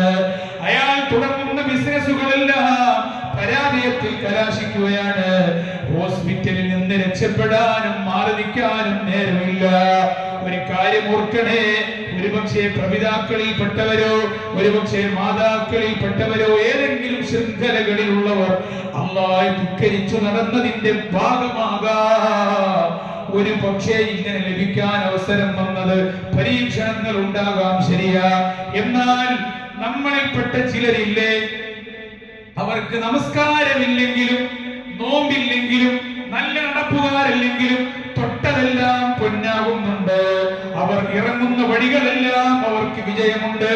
അവരുടെ മക്കൾ മനോഹരമായി വിദ്യാഭ്യാസം പഠിച്ച് നാടിന്റെ യശസ് ഉയർത്തി കാണിക്കുന്നുണ്ട്. വാപ്പ മദ്യപാനിയാണ്, ഉപ്പാക്ക് നിസ്കാരമില്ല, മറ്റു കർമ്മങ്ങളും വിജയങ്ങളും മറ്റു വലിയ ലക്ഷണങ്ങളൊന്നുമില്ല. ഒരു കാരണം എന്തായിരിക്കുമെന്നറിയോ? അവരുടെ മുൻഗാമികളിലെ, അതല്ല അവരുടെ പ്രപിതാക്കളിലെ, അതല്ലെങ്കിൽ ഉമ്മമാരുടെ ഉയർന്ന ശൃംഖലകളിൽ ആരെങ്കിലും ഒരാൾ അല്ലാഹയെ ഭയന്ന് പേടിച്ച് പൊട്ടിക്കരഞ്ഞ് മക്കളുടെ തലമുറകളുടെ സംരക്ഷണത്തിന് വേണ്ടി ദുആ ചെയ്തിട്ടുണ്ടാകാം. മഹദിയായ മറിയം ബീവി റളിയല്ലാഹു അൻഹാക്ക് വേണ്ടി ഹന്നാ ബീവി റളിയല്ലാഹു അൻഹാ എന്ന ഉമ്മ അങ്ങനെയല്ലേ ദുആ ചെയ്യുന്നത്? അല്ലാഹുവേ ഇന്നി ഉഈദുഹാ ബിക വസുരിയതഹാ മിനശ് ശൈത്വാനിർ റജീം. പടച്ചോനെ, എന്റെ മറിയം എന്ന പുന്നാര കുട്ടിയെ പടച്ചോനെ പിശാചിന് തൊടാൻ നീ വിട്ടുകൊടുക്കല്ലേ. നിന്നോട് ഞാൻ കാവൽ തേടുകയാണ്. ആ ദുആ അല്ലാഹു കേട്ടല്ലോ. ആ പരമ്പരയിൽ വന്ന ഒരാളെയും ഏത് മനുഷ്യനായാലും പ്രസവിച്ച് ഉമ്മാടെ ഉദരത്തിൽ നിന്ന് പ്രപഞ്ചത്തിലേക്ക് കാല് ചവിട്ടി പുറത്തു വരുമ്പോൾ ഏത് മനുഷ്യ സൃഷ്ടികളെയും പിശാചൊന്ന് വയറ്റത്തവന്റെ കെണിയിൽപ്പെടാനുള്ള ഒരു മാർഗം, അതല്ലെങ്കിൽ ഒരു സിഗ്നൽ എന്നതിന് വേണ്ടി ഒന്ന് കുത്തുന്നുണ്ട് എന്നാണ്.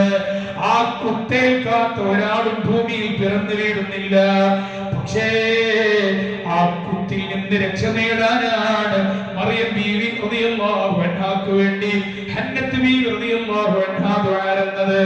അതുകൊണ്ട് മറിയം ബീവി റളിയല്ലാഹു അൻഹാക്ക് പിറന്ന ഈസ നബിയോ മഹദിയായ ഹന്നത്ത് ബീവിയുടെ, മറിയം ബീവിയുടെ ആ ശൃംഖലയിൽ വന്ന ഒരാൾക്കും പൈശാചിക ദ്രോഹങ്ങൾ ഏറ്റിട്ടില്ല എന്ന് മഹാന്മാർ വിശദീകരിക്കുന്നുണ്ട്.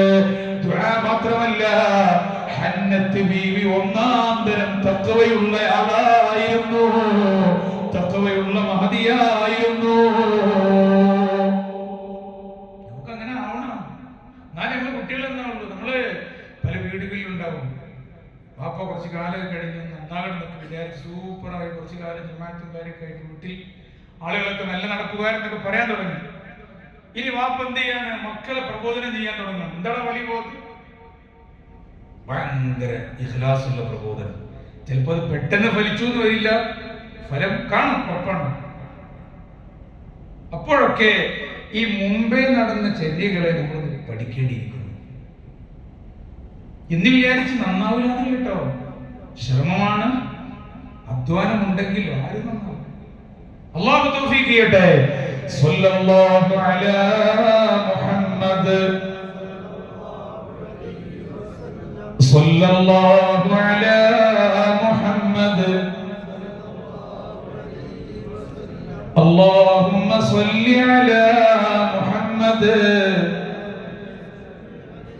ഇന്ന് കാലത്ത് ശ്രദ്ധിക്കേണ്ട ഒരു വിഷയം കൂടെ പറഞ്ഞ് ഞാൻ അവസാനിപ്പിക്കാം. ഇന്ന് കാലത്ത് ശ്രദ്ധിക്കേണ്ട പ്രധാനപ്പെട്ട തഖ്വയുടെ ഭാഗമാണ് മനുഷ്യനെ അല്ലാഹു നിഷിദ്ധമാക്കിയ വൈകാരികതകളിലേക്ക് തള്ളിവിടുന്ന സാഹചര്യങ്ങളിൽ നിന്ന് രക്ഷപ്പെടുക എന്നത്. അത് കണ്ണുകൊണ്ടുള്ള, കാഴ്ചയിലുള്ള വൈകാരിക പ്രകടനങ്ങളാകാം, അതും പ്രശ്നമാണ്. എന്താ കണ്ണിന് സിനയുണ്ടോ എന്ന സ്വഹാബികൾക്കിടയിൽ വന്ന ചോദ്യത്തിന് മുത്തനബി തങ്ങളുടെ മറുപടി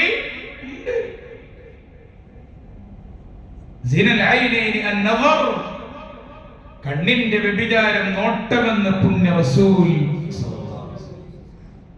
രണ്ടാൾ ഒരു ഭാഗത്തിരുന്ന് അശ്ലീലം ചെയ്യുമ്പോൾ നേതാവ് ഒരു കൂട്ടുകാരി വിചാരിച്ച് ദൂരെ നിന്ന് ഇങ്ങനെ നോക്കിയിരിക്കുക, അതിൽ ആസ്വാദനം കണ്ടെത്തുക. അവൻ വ്യഭിചാരം നടത്തിയവനെ പോലെയാണ്. ഉസ്മാൻ ഇബ്നു അഫ്ഫാൻ റളിയല്ലാഹു അൻഹുവിന്റെ മജ്ലിസിലേക്ക് ഒരാൾ കയറി വരികയാണ്. ഉസ്മാൻ ഇബ്നു അഫ്ഫാൻ തങ്ങൾ ആ മനുഷ്യന്റെ മുഖത്ത് നോക്കി പറഞ്ഞു എന്നാണ്, വ്യഭിചാരം നടത്തി വരുന്നവനെ. അയാൾ ചോദിക്കുകയാണ്, ഉസ്മാൻ തങ്ങളെ നിങ്ങൾ എന്താ എന്നെ കുറിച്ച് പറയുന്നത്? ഞാൻ എന്റെ ജീവിതത്തിൽ ഒരാളോട് അല്ലാഹു എനിക്ക് അനുവദിച്ചു തരാത്ത വിധത്തിൽ ശാരീരിക ബന്ധം എനിക്കുണ്ടായിട്ടില്ല. ഉസ്മാൻ ഇബ്നു അഫ്ഫാൻ തങ്ങൾ പറഞ്ഞു, മോനെ നീ ഏതോ പെണ്ണിന്റെ സൗന്ദര്യത്തെ ഒരുപാട് നേരം നിന്ന് വീക്ഷിച്ച് ആസ്വദിച്ചത് നിന്റെ കണ്ണിൽ കാണുന്നുവല്ലോടാ. ഹബീബായ നബി തങ്ങൾ പറഞ്ഞിട്ടുണ്ട്, കണ്ണിന്റെ നോട്ടം തന്നെയാണ് മനുഷ്യൻ ചെയ്യുന്ന കണ്ണിന്റെ വ്യഭിചാരം എന്ന്. അതുകൊണ്ടാണ് ഞാൻ നിന്നോട് അങ്ങനെ പറഞ്ഞത്. ഇനി മുതൽ അത് നിർത്തിയേക്കണം. അല്ലാഹു കാത്തിരക്ഷിക്കട്ടെ.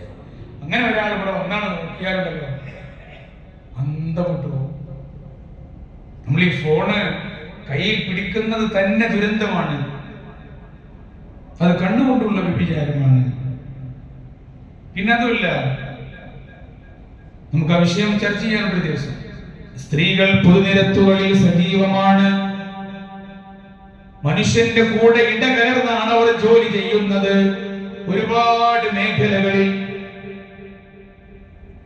അപ്പൊ വീട്ടിൽ നിന്ന് ഇവർ മാറി നിൽക്കല്ലേ, എന്തായാലും പിശാചി ഇടപെടാനൊക്കെ ഒരു അവസരം കിട്ടുമോ നോക്കുമല്ലോ.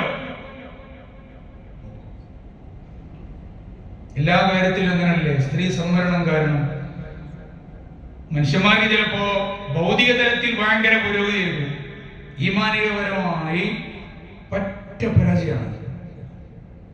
വിശ്വാസ സംബന്ധിയായി ജീവിതത്തിൽ ഒരിക്കൽ പോലും ഒരു പെണ്ണിന്റെ മുഖത്ത് നോക്കാതെ ജീവിക്കണം പടച്ചവനെ എന്ന് ആത്മാർത്ഥമായി ദുആ ചെയ്ത് ജീവിക്കുന്ന ഒരാളാണെങ്കിൽ പോലും ഘട്ടകാലത്തിന് ഏതെങ്കിലും കടകളിൽ ചെന്നാൽ ഫുൾ സ്റ്റാഫ്, നമ്മൾ ആരോടെ ചോദിക്കുക, എന്താ പറയുക? കേഷ്യർ മാത്രമേ ചിലപ്പോ ഒരു ജെൻസ് ഉണ്ടാവുള്ളൂ. അവനവിടെ ഇരുന്ന് വലിയ പണിയിലായിരിക്കും, ഡ്യൂട്ടിയിലായിരിക്കും. കാരണം ലേഡീസ് സ്റ്റാഫിനെ വെച്ചാല് ആണുങ്ങൾ കൊടുക്കുന്നതിനെ പോയി കൊടുത്താൽ മതിയല്ലോ, അതൊരു ആദായമാണ്. അതുകൊണ്ട് ലേഡീസ് സ്റ്റാഫിൽ പോയി. പക്ഷെ എന്താ ഇവിടെ പ്രശ്നം? നമ്മൾ അഭിമുഖമായി നിന്ന് സംസാരിക്കേണ്ടി വരികയാണ്. എല്ലാവർക്കും ഒന്നും പ്രശ്നം ഉണ്ടാവില്ല. ഏതെങ്കിലും ഒരു സന്ദർഭത്തിൽ പിശാച് ഇടപെട്ട് രണ്ടാൾക്കും ഒരു മാനസികമായിട്ട് എന്തെങ്കിലും ഒന്ന് ഒരു ലഡു പൊട്ടുന്ന സാഹചര്യം ഉണ്ടായി നോക്കുക. ഇവിടെ ആ മക്കൾ വഞ്ചിക്കപ്പെടുന്നു, ഭർത്താവ് വഞ്ചിക്കപ്പെടുന്നു, ഈ സഹോദരന്റെ ഭാര്യയും മക്കളും വഞ്ചിക്കപ്പെടുന്നു. ഇതൊക്കെ ഒരു പ്രശ്നമാണ് ഇന്നത്തെ കാലത്ത്. അതുകൊണ്ട് തഖ്വയോടെ ജീവിക്കാനാകണേ. ബനു ഇസ്രായേലുകാരിൽ ജീവിച്ചിരുന്ന 3 പേർ ഒരു ഗുഹയ്ക്കകത്ത് കുടുങ്ങി കല്ല് വന്ന് പാറ നടന്ന് രക്ഷപ്പെടാൻ കഴിയാതെ, ശ്വാസം പോലും നേരെ വിടാനാകാതെ പരിതപിച്ചു നിന്ന ഒരു ഘട്ടത്തെ ഹബീബ് വിശദീകരിച്ചതിൽ 3 പേരും അവരുടെ ജീവിതത്തിൽ ചെയ്ത 3 പ്രധാനപ്പെട്ട സൽക്കർമ്മങ്ങളെ മുൻനിർത്തി അല്ലാഹയോട് ദുആരന്നു. ഉടനെ ജവാബ് വന്നു, ഉത്തരം വന്നു. ഒരാൾ ദുആരന്നത്, പടച്ചവനെ ഞാൻ എന്റെ ഒരാളെ ജോലിക്ക് വിളിച്ചിട്ട് അയാൾക്ക് കൊടുക്കേണ്ട വേതനം നൽകാൻ കഴിയാതെ ആ പണം ഞാൻ നൽകിയിട്ടില്ലെങ്കിലും ഞാനത് സൂക്ഷ്മതയോടെ എടുത്തു വെച്ചു. ഞാൻ അതൊരു കച്ചവടത്തിൽ ഇറക്കി അയാൾക്ക് വേണ്ടി ലാഭം ഒരുപാടുണ്ടാക്കി ഞാൻ അത് തന്നെ മുഴുവനായ അയാൾക്ക് കൊടുത്തു. ഒരു തുള്ളി പോലും അയാൾ എന്നെ പരിഗണിച്ചില്ല. കൊണ്ടുപോകുമ്പോ ഇത് ഫുള്ള് നിന്റെയാണ്, നിന്റെ അന്ന് തരാനുള്ള കൂലി, ഒരു ദിവസത്തെ കൂലി ഇപ്പൊ നമ്മൾ കൂട്ടിയാൽ 900-1000 രൂപ ഉണ്ടാവും. 3 കൊല്ലം കഴിഞ്ഞിട്ട് അയാൾ 1000 രൂപ ചോദിച്ചു വരിക. പക്ഷേ ഈ വീട്ടുകാരൻ വിദ്വാനായതുകൊണ്ട് ഈ 1000 രൂപ മാത്രം കച്ചവടത്തിൽ ഇറക്കി ലക്ഷങ്ങളുടെ പ്രോഫിറ്റ് അയാൾക്ക് ഉണ്ടാക്കി സങ്കല്പിച്ചോളൂ നിങ്ങള്. ഇയാൾ വരികയാണ് അക്കുംപാത്തിലും എനിക്ക് പേടിയാണെന്ന് പേടിക്കുന്ന ഒരാളാണ് ഈ വീട്ടുകാരെന്നെങ്കിൽ ഇയാളെ വിളിച്ചു കൊണ്ടുവന്നിട്ട് ഇയാൾ വിശദീകരിക്കുന്നത് ഈ ഫുള്ള് സാധനങ്ങൾ ഫുള്ള് നിന്റത്. അന്നത്തെ 1000 ഉള്ളൂ, പക്ഷെ ഞാൻ നിനക്ക് വേണ്ടി റിസ്ക് എടുത്ത് കാര്യങ്ങൾ ചെയ്യും. കുറച്ചൊരു നന്ദിയുള്ള മനുഷ്യനാണെങ്കിൽ കുറച്ചെങ്കിലും എന്റേതാണ് മൊത്തം എന്തെങ്കിലും എന്റെ വക നിങ്ങൾ കുറച്ച് കഷ്ടപ്പെട്ടില്ലേ. അതല്ല, ഇത് മൊത്തം എന്റേതാണെന്ന് കേൾക്കുന്ന അത്യാവശ്യമുള്ള മനുഷ്യനെ ഫുള്ള് എടുത്തോളൂ, ഒരു ആണി പോലും അവിടെ. അങ്ങനെയാ സംഭവിച്ചത്. പക്ഷേ അയാൾ പറഞ്ഞു, റബ്ബേ ഇതും ഞാൻ നിർവഹിച്ചത് നിന്റെ പൊരുത്തത്തിന് വേണ്ടിയാണ്.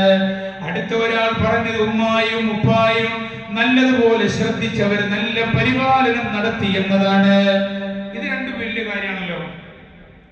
സാമ്പത്തിക വിശുദ്ധിയും മാതാപിതാക്കളോട് കാണിക്കേണ്ട കടമയും ഇത് നമുക്ക് ഊഹിച്ചാൽ കിട്ടുന്നതാണ്. പക്ഷേ മൂന്നാമതൊരാൾ പറഞ്ഞത്, അല്ലാഹുവേ, എന്റെ കുടുംബത്തിൽ തന്നെ ഉള്ള നല്ല കാണാൻ അഴകുള്ള സൗന്ദര്യവതിയായ ഹൂറുൽ ഐനുകളെ പോലെ തുടുത്തു നിൽക്കുന്ന നല്ല ഒരു പെൺകൊച്ചുണ്ടായിരുന്നു. ആളുകളൊക്കെ അവളെ ഇങ്ങനെ നോക്കിയിരിക്കുകയായിരുന്നു അവളെ സ്വന്തമാക്കാൻ. പക്ഷേ എനിക്ക് നല്ല ഒരു സമയം കിട്ടിയപ്പോൾ, അല്ലാഹുവേ, ഞാൻ നിന്നെ മറന്നിട്ടാണെങ്കിലും അവളെ ഒന്ന് ഉപയോഗപ്പെടുത്തണം എന്ന് എന്റെ മനസ്സ് വല്ലാതെ ആഗ്രഹിച്ചിരുന്നു.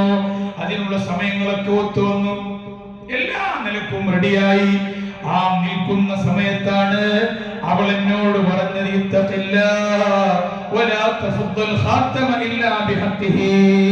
അല്ലാഹുവെ പേടിച്ചോളണേ, നിങ്ങൾ ഈ ഹറാം വർബ് ചെയ്യാൻ നിൽക്കരുത്, അല്ലാഹുവിന്റെ കോപം നമ്മിൽ ഇറങ്ങുമെന്ന് പറഞ്ഞു. ഉടനെ അല്ലാഹുവേ, നിന്റെ പേടി എന്റെ ശരീരത്തിൽ ഇരിച്ചു കയറുകയാണ്. ഞാൻ ആ സന്ദർഭത്തിൽ നിന്ന് ഓടി ഒളിക്കുകയാണ്. ഇത് ഞാൻ ചെയ്തത് റബ്ബേ നിന്റെ തഖ്വ മുൻനിർത്തിയാണ്. ഇത് എന്നിൽ നിന്ന് നീ കബൂലാക്കണേ അല്ലാഹ്. ഈ പ്രാർത്ഥന നടത്തിയപ്പോഴും ആദ്യത്തെ രണ്ടുപേർ ആത്മാർത്ഥമായി ചെയ്ത സൽക്കർമ്മങ്ങൾ കാരണം നല്ലപോലെ നീങ്ങിയ കല്ല് ആ അളവിൽ ഈ പ്രാർത്ഥനയ്ക്ക് അല്ലാഹു ഉത്തരം നൽകുകയും നീങ്ങുകയും ചെയ്തിട്ടുണ്ട്. ലോകമേ, ലജ്ജിച്ചു തലതാഴ്ത്തേണ്ട കാലമാണിന്ന്. തൊട്ടപ്പുറത്ത് നിൽക്കുന്ന അയൽവാസികളായി ജീവിച്ചവർ പോലും, രണ്ടും മൂന്നും മക്കളുള്ള സഹോദരിമാരും സഹോദരങ്ങളും പോലും ഇഷ്ടപ്പെട്ട ആളുകളെ കണ്ടെത്തിയിട്ട് കോടതി വിധി അനുകൂലമാണ്, നിയമവ്യവസ്ഥകൾ അനുകൂലമാണ്, ഇഷ്ടപ്പെടുന്നവരുടെ കൂടെ ജീവിക്കാൻ കോടതി അനുമതി തന്നിട്ടുണ്ടല്ലോ, പിന്നെ അവൾക്കെന്തായി ഇച്ചിരി കൊണ്ടുകൂടുതലുണ്ടോ? ഇങ്ങനെയൊക്കെ പറഞ്ഞ ആളുകളെ തന്റെ കൂടെ കൂട്ടി കാശ് കൊടുത്ത് ആളുകളെ കൂടെ നിർത്തിയിട്ട് തല്ലും വക്കാണവും കലഹവും കലാപവുമായി തന്റെ ആഗ്രഹങ്ങളെ നടത്താൻ അവസരം കാണുന്ന കാലമാണിത്. പറഞ്ഞു തരേണ്ട കാര്യമല്ലല്ലോ, നിങ്ങൾക്കൊക്കെ പച്ചവെള്ളം പോലെ അറിയുന്ന കാര്യമാണ്. ഓർക്കണേ, അല്ലാഹു റബ്ബുൽ ഇസ്സത്ത് തന്നിട്ടുള്ള ശാരീരിക വിശുദ്ധി വേണേ, വൈകാരിക വിശുദ്ധി വേണേ. അല്ലാഹു റബ്ബുൽ ഇസ്സത്ത് തൗഫീഖ് ചെയ്യട്ടെ. ഞാൻ നാട്ടിൽ വേദന പോയി, അല്ലാഹുവേ ഞങ്ങളെ കാക്കണേ റബ്ബേ. ഞാൻ നാട്ടിൽ വേദന പോയി. പുറത്തുള്ള മൂല്യന്മാർ ഇവിടെ വന്നാലാണ് സിറ്, അത് അവിടെ വളർന്നുണ്ടാവും മൂല്യന്മാർ. അല്ലാഹു കാത്ത് രക്ഷിക്കട്ടെ. നമ്മളൊരു നാട്ടിൽ പോകുമ്പോഴാണ് അവിടെയുള്ള സിറ് ആൾക്കാർ പറയാ. അപ്പോ ഫർദ് നിസ്കാരത്തിന്റെ ജമാഅത്ത് കഴിയുമ്പോൾ പിന്നെ വരുന്ന ആൾക്കാരൊക്കെ ഒറ്റ നിസ്കരിക്കുന്നു, ആരും തോണ്ടണില്ല. അങ്ങനെ ഉസ്താദന്മാർക്ക് ഞാൻ വന്നു, അപ്പൊ എന്റെ പിറകിൽ നിസ്കരിക്കുന്നു, ഒരാളും അങ്ങോട്ടും ഇങ്ങോട്ടും തോണ്ടി നിസ്കരിക്കുന്നില്ല. ഞാനിങ്ങനെ ജസ്റ്റ് എന്ന് ചോദിച്ചു, ജസ്റ്റ് എന്താ പ്രശ്നം? ഈ മനുഷ്യന്മാർക്ക് ഇത്രയും ഉണ്ടായിട്ട് ആരെങ്കിലും ഒരാൾ തോണ്ടുന്നത് കാണില്ലല്ലോ, ഒക്കെ ഒറ്റക്കൊറ്റയ്ക്ക് ഫർദ് നിസ്കരിച്ചു പോകണല്ലോ. മറുപടി വിചിത്രമായിരുന്നു. ഏതാ നാട്ടിൽ ചോദിക്കണ്ട, മറുപടി വിചിത്രമായിരുന്നു. ആ മനുഷ്യന്മാര് പറയാണ്, ഉസ്താദേ, ഇവിടെയുള്ള ഒരാൾക്കും ഒരാളെയും വിശ്വാസമില്ല. പല ആളുകളും പലരുമായും ഭയങ്കര ബന്ധത്തിലാണ്. അതെല്ലാവർക്കും അങ്ങോട്ടും ഇങ്ങോട്ടും അറിയുന്ന എല്ലാവർക്കും നിസ്കാരമുണ്ട്. അല്ലാഹു കാത്തുരക്ഷിക്കട്ടെ. അതുകൊണ്ട് ഈ നാട്ടിൽപ്പെട്ട ഒരാളെയും തോണ്ടി നിസ്കരിക്കാറില്ല. എന്തൊരു അബദ്ധമാണിത്, എന്തൊരു ഉന്മാണിത്. ഇത് ആളുകൾ ചിരിച്ചു തള്ളുകയാണ്. പക്ഷേ അല്ലാഹുവിന്റെ അരികിൽ ഭീകരമായ തെറ്റാണ്, ശിക്ഷയാണ് ഇതിനുള്ളത്. അവസാനമായി പറയട്ടെ, ഖുർആൻ ഓർമ്മപ്പെടുത്തുന്നുണ്ട്, യാ അയ്യുഹല്ലദീന ആമനു തഖുല്ലാഹ്, ഈമാനുള്ളവരെ നിങ്ങൾ തഖ്വയോടെ ജീവിക്കണേ. വലഖദ് വസ്സൈനല്ലദീന ഊതുൽ കിതാബ മിൻ ഖബ്ലികും വഇയ്യാകും അനിത്തഖുല്ലാഹ്, നിങ്ങളോടും നിങ്ങളുടെ മുൻഗാമികളിൽ ജീവിച്ച ആളുകളോടും നമ്മൾ ഇതേപോലെ എന്നെ പേടിച്ചു ജീവിക്കണമെന്നാണ് നമ്മൾ പറഞ്ഞിട്ടുള്ളത്. അത് നിങ്ങൾ പാലിക്കാൻ റെഡിയാണോ? മറ്റുള്ളതെല്ലാം നിങ്ങൾ നിങ്ങൾക്ക് സജ്ജീകരിക്കാൻ നമ്മളും റെഡിയാണ്. അതല്ല, നമ്മെ അംഗീകരിക്കാൻ നിങ്ങൾക്ക് മനസ്സില്ലേ, എന്നാൽ നിങ്ങളെ തള്ളാൻ ഞാൻ ഒരുങ്ങി നിൽക്കുകയാണ്.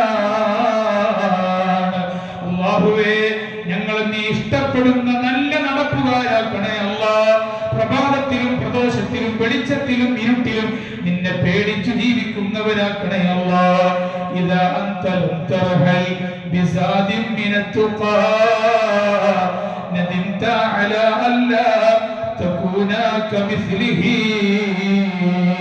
കുറച്ചെങ്കിലും തഖ്വയില്ലാതെ നീ ജീവിക്കാൻ, അല്ലാഹുവിന്റെ അരികിലേക്ക് അവസാനം യാത്ര പോകാൻ തുനിഞ്ഞാൽ, മറ്റുള്ള ആളുകൾ രക്ഷപ്പെട്ടു നീങ്ങിയ പോലെ ആഖിറത്തിലെ നരകത്തിന്റെ വരി നിൽക്കുമ്പോൾ അവരെ പോലെ ഞാൻ ആയില്ലല്ലോ എന്ന് നീ സങ്കടപ്പെടേണ്ടി വരും.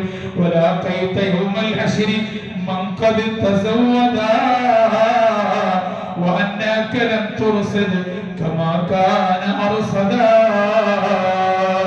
മഹ്ശറിന്റെ ഹിസാബിന്റെ അന്ന് പാഠങ്ങൾ ഒരുപാട് സമാഹരിച്ചു കടന്നു വന്ന സ്വർഗക്കാരെ നീ കാണുമ്പോൾ അവരെ പോലെ ഞാൻ ആയില്ലല്ലോ എന്ന് സങ്കടപ്പെട്ടതുകൊണ്ട് നാളെ നിനക്കൊന്നും ചെയ്യാൻ കഴിയില്ല.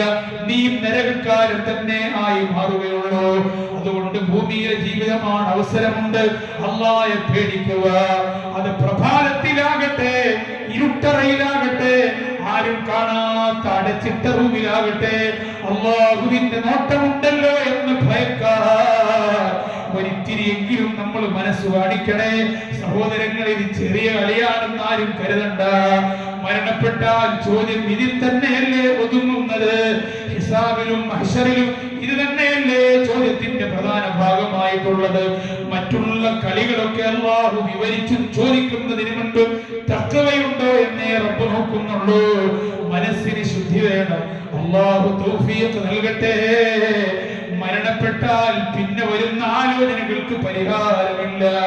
മരിക്കുന്നതിന് മുൻപെല്ലാ കാര്യങ്ങളും റെഡിയാക്കി വെക്കാൻ ശ്രമിക്കണേ. അത് ഓർമ്മപ്പെടുത്താനാണ് ഒരു റമദാൻ കഴിയുമ്പോഴും, റമദാനിൽ നമ്മൾ ജീവിക്കുമ്പോഴും, റമദാനെ നമ്മൾ ഉപയോഗപ്പെടുത്തുമ്പോഴും പഴയ ആളായിട്ട് തന്നെ വിവരദോഷിയായി, പാപങ്ങൾ ഒരുപാടുള്ളവരായി ജീവിക്കാൻ അവസരം കാണരുത്. അതൊരുതരം പരിഹാസമാണ്, അല്ലാഹുവോടുള്ള പരിഹാസമാണ്. ആഖിറത്തിലേക്ക് വരുമ്പോ ആ പാഠയം നല്ലപോലെ ഉണ്ട്. റബ്ബേ, എന്റെ കയ്യിലുണ്ട്, ഞാൻ അഭയം പ്രതീക്ഷിക്കുന്നവനാണ്, ആഖിറ വിഷയത്തിൽ ഞാൻ നിർഭയനാണ് എന്ന ഓർമ്മയും ചിന്തയും നമുക്കുണ്ടാകണം. അല്ലാഹുവേ, തൗഫീഖ് നൽകണേ അല്ലാഹ്. കുറച്ചു പാടാണ്. ഹറാം നമ്മൾ ഒരുപാട് മാറ്റി വെക്കണം, എല്ലാം മാറ്റി വെക്കണം. ഹറാമെന്ന് തോന്നുന്നത് എല്ലാം മാറ്റിവെച്ചെങ്കിലേ അള്ള നോക്കുന്നുണ്ട് എന്ന് നമ്മളെ കുറിച്ച് പറയാൻ പറ്റുള്ളൂ.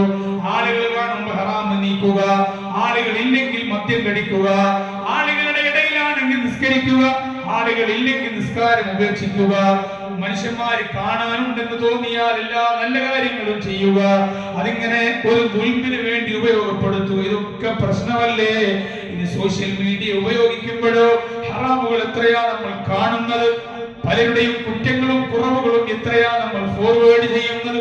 ഇതൊക്കെ ഹറാമല്ലേ? ഇതൊക്കെ നല്ലതാണെന്ന് നിങ്ങൾക്ക് അഭിപ്രായമുണ്ടോ? നല്ല കാര്യങ്ങളെ ചെയ്യാവൂ, നല്ലതിനെ കൂട്ടു നിൽക്കാവൂ, നല്ലതിനെ റബ്ബ് തന്ന സൗകര്യങ്ങൾ ഉപയോഗപ്പെടുത്താവൂ. അപ്പോഴേ തഖ്വയുണ്ടാകൂ. അല്ലാഹു റബ്ബുൽ ഇസ്സത്ത് തൗഫീഖ് ചെയ്യട്ടെ. അഷ്ഹദു അൻ ലാ ഇലാഹ ഇല്ലല്ലാഹ് അസ്തഗ്ഫിറുല്ലാഹ്. أشهد أن لا إله إلا الله أستغفر الله. أشهد أن لا إله إلا الله أستغفر الله.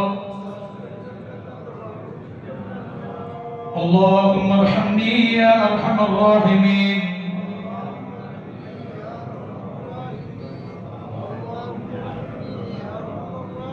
فاعلم أنه لا إله إلا الله.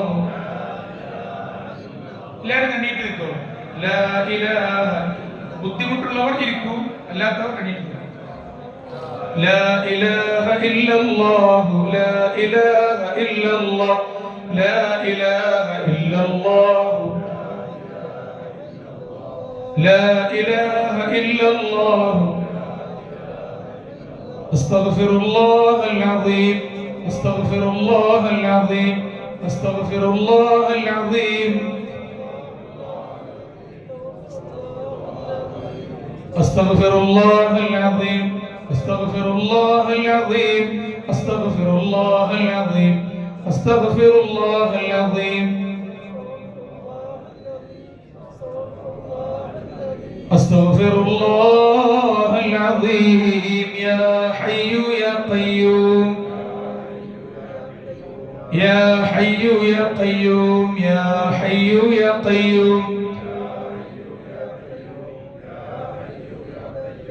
يا حي يا قيوم يا حي يا قيوم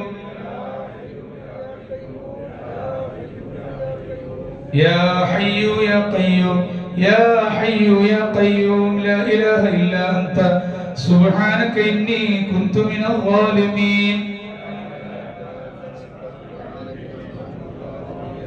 لا إله إلا أنت سبحانك إني كنت من الظالمين صلى الله على محمد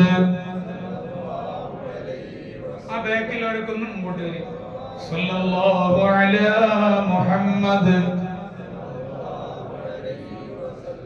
اللهم صل على محمد يا ربي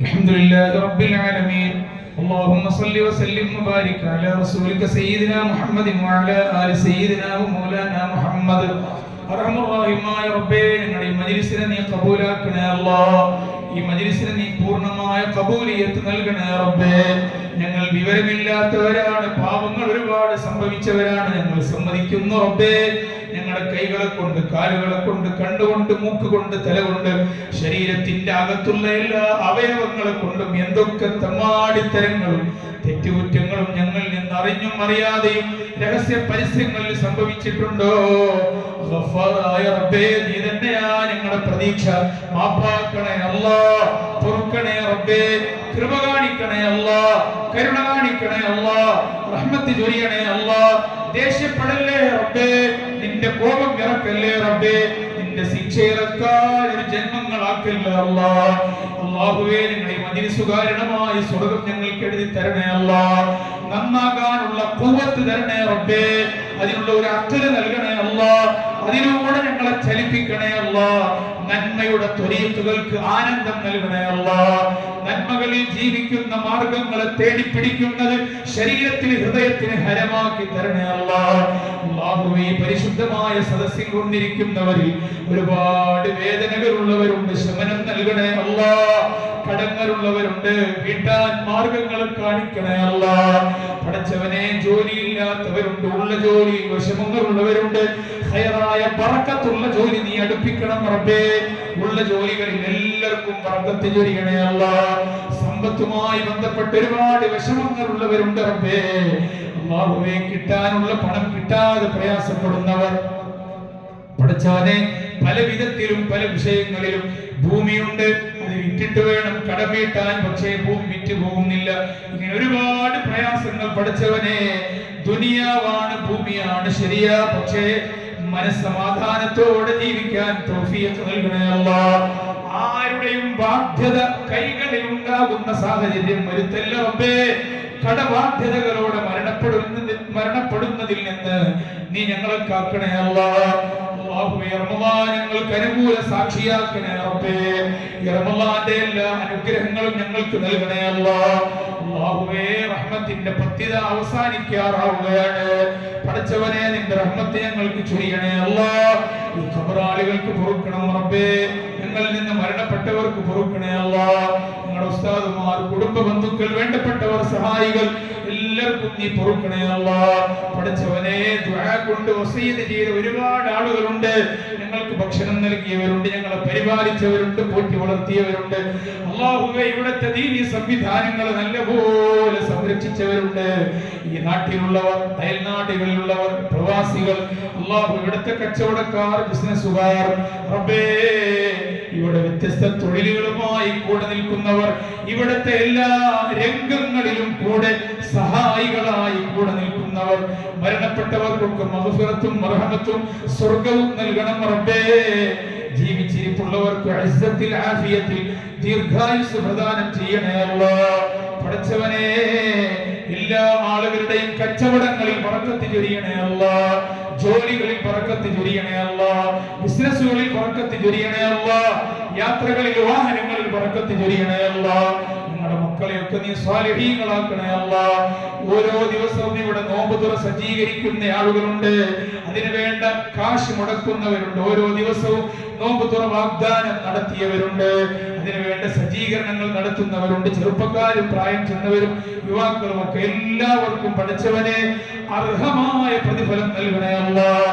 ഓരോ ദിവസത്തെയും നോമ്പ് തുറ ഏറ്റെടുക്കുന്നവർക്ക് ബറക്കത്ത് ചൊരിയണേ അല്ലാഹ്. ഇവിടുത്തെ ഉസ്താദുമാർക്ക് പ്രത്യേകമായി ഓരോ ദിവസവും നോമ്പ് തുറ വീട്ടിൽ വിളിച്ചു വരുത്തി സംവിധാനിക്കുന്ന ഒട്ടേറെ ആളുകളുണ്ട്. എല്ലാവരും നല്ല മനസ്സുള്ളവരാണ് റബ്ബേ. സ്വർഗം നൽകണേ അല്ലാഹ്.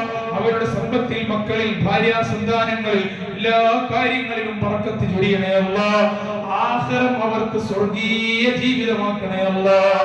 പടച്ചവനേ അല്ലാഹുവേ, ഈ പരിശുദ്ധമായ സംരംഭം, ഈ പ്രസംഗങ്ങളും ഇവിടുത്തെ പരിപാടികളും ദയവായി അതുപോലെ ഇന്നല്ലെങ്കിൽ പിന്നെ എപ്പോഴെങ്കിലും നല്ലതുപോലെ കാണുന്നവരും പഠിക്കുന്നവരും ഇതിനു വേണ്ടിയൊക്കെ കൂടെ നിൽക്കുന്ന കുട്ടികൾ ഒരുപാട് ആളുകളുണ്ട്. ഇതിന്റെ സജ്ജീകരണങ്ങളൊക്കെയായി കൂടെ നിൽക്കുന്നവർ, ഈ സംരംഭങ്ങളിൽ പങ്കാളികളാകുന്നവർ, റബ്ബേ അതും വലിയൊരു അമലാണ്. എന്തെങ്കിലും ഒരു ഹർഫ് ഏതെങ്കിലും ഒരു മുഅ്മിനിന്റെ ഹൃദയത്തിൽ തട്ടാൻ സൗകര്യപ്പെടുത്തുകയല്ലേ അല്ലാഹു. അത് മതിയല്ലോ ദുനിയാവും ആഖിറവും രക്ഷപ്പെടാൻ. അല്ലാഹുവേ, ഒരാൾക്കെങ്കിലും ഹിദായത്തിന്റെ വെളിച്ചം നൽകൽ അത് വലിയൊരു അമലാണ്. അതിൽ പങ്കാളികളാവുക, അതിനു വേണ്ട സൗകര്യം ചെയ്യുക.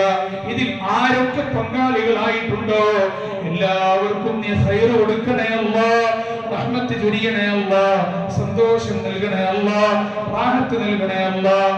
ആഫത്ത് മുസീബത്തുകളിൽ നിന്ന്, അസുഖങ്ങളിൽ നിന്ന്, വിഷമങ്ങളിൽ നിന്ന്, ക്യാൻസർ, ട്യൂമർ, മാരകമായ രോഗങ്ങളിൽ നിന്ന്, ശരീരം എണീറ്റു നിൽക്കാൻ കഴിയാതെ വരുന്ന തളർച്ചകളിൽ നിന്ന്, ക്ഷീണങ്ങളിൽ നിന്ന്, അസ്വസ്ഥതകളിൽ നിന്ന് റബ്ബേ ഞങ്ങളെയും അവരെയും ഈ മജ്‌ലിസിലുള്ള മൊത്തം ആളുകളെയും പഠിച്ചവരെ നീ സലാമത്താക്കണേ അല്ലാഹ്. നിന്റെ മഹദ് ഫദ്ൽ കൊണ്ട് പഠിച്ചവനെ ഇന്നത്തെ കാലത്ത് രോഗിയാകൽ എളുപ്പമാണ്. പിടിപെട്ട രോഗങ്ങളിൽ നിന്ന് മുക്തി നേടൽ വളരെ പ്രയാസവുമാണ്. പഠിച്ചവനെ നിന്റെ പെങ്ങളെ മോള് ഇന്ന് കോഴിക്കോട് മെഡിക്കൽ കോളേജിൽ കൊണ്ടുപോയിരിക്കുന്നു.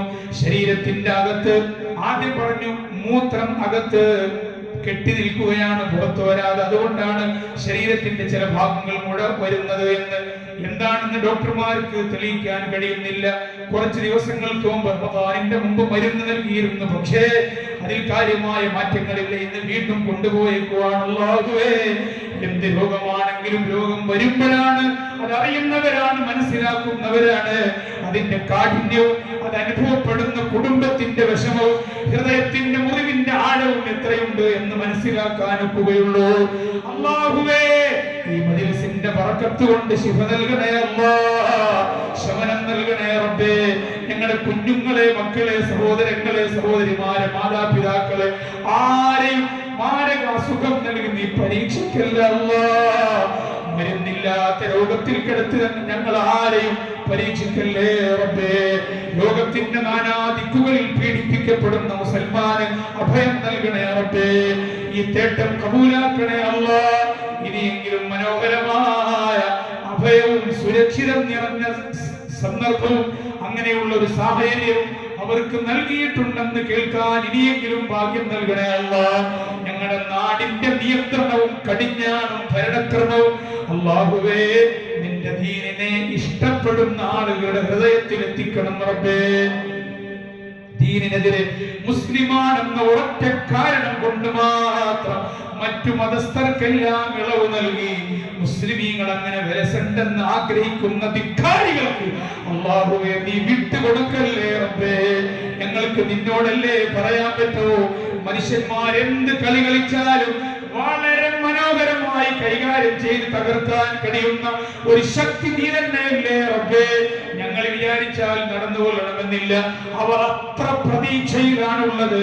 ആ പ്രതീക്ഷ തകർക്കാൻ ഒരു ശക്തി നീ മാത്രമുള്ളൂ എന്ന് വിശ്വസിക്കുന്നവരാ ഞങ്ങള്. ഇനി നിന്റെ ഇടപെടൽ അനിവാര്യമായ ഒരു സാഹചര്യമാണ് റബ്ബേ. അല്ലാഹുവേ, ഞങ്ങളുടെ നാടിന്റെ നിയന്ത്രണവും ഭരണവും നല്ല ഈമാനോട് അടുപ്പവും ബന്ധവുമുള്ള നിന്റെ മതത്തിനോട് സ്നേഹം കാണിക്കുന്ന നല്ല ആളുകളിലേക്ക് നീ എത്തിച്ചു നൽകണേ റബ്ബേ. അങ്ങനെയുള്ള കരങ്ങൾക്ക് അതിനുള്ള ശക്തി നൽകണേ അല്ലാഹ്. ربنا تقبل منا إنك أنت السميع العليم وتب علينا إنك أنت التواب الرحيم آمين برحمتك يا أرحم الراحمين والحمد لله رب العالمين بفضل صلى الله على محمد صلى الله على محمد صلى الله عليه وسلم اللهم صل على محمد يا رب صل عليه وسلم وصل على نبي النبي المرسلين. السلام عليكم ورحمة الله وبركاته.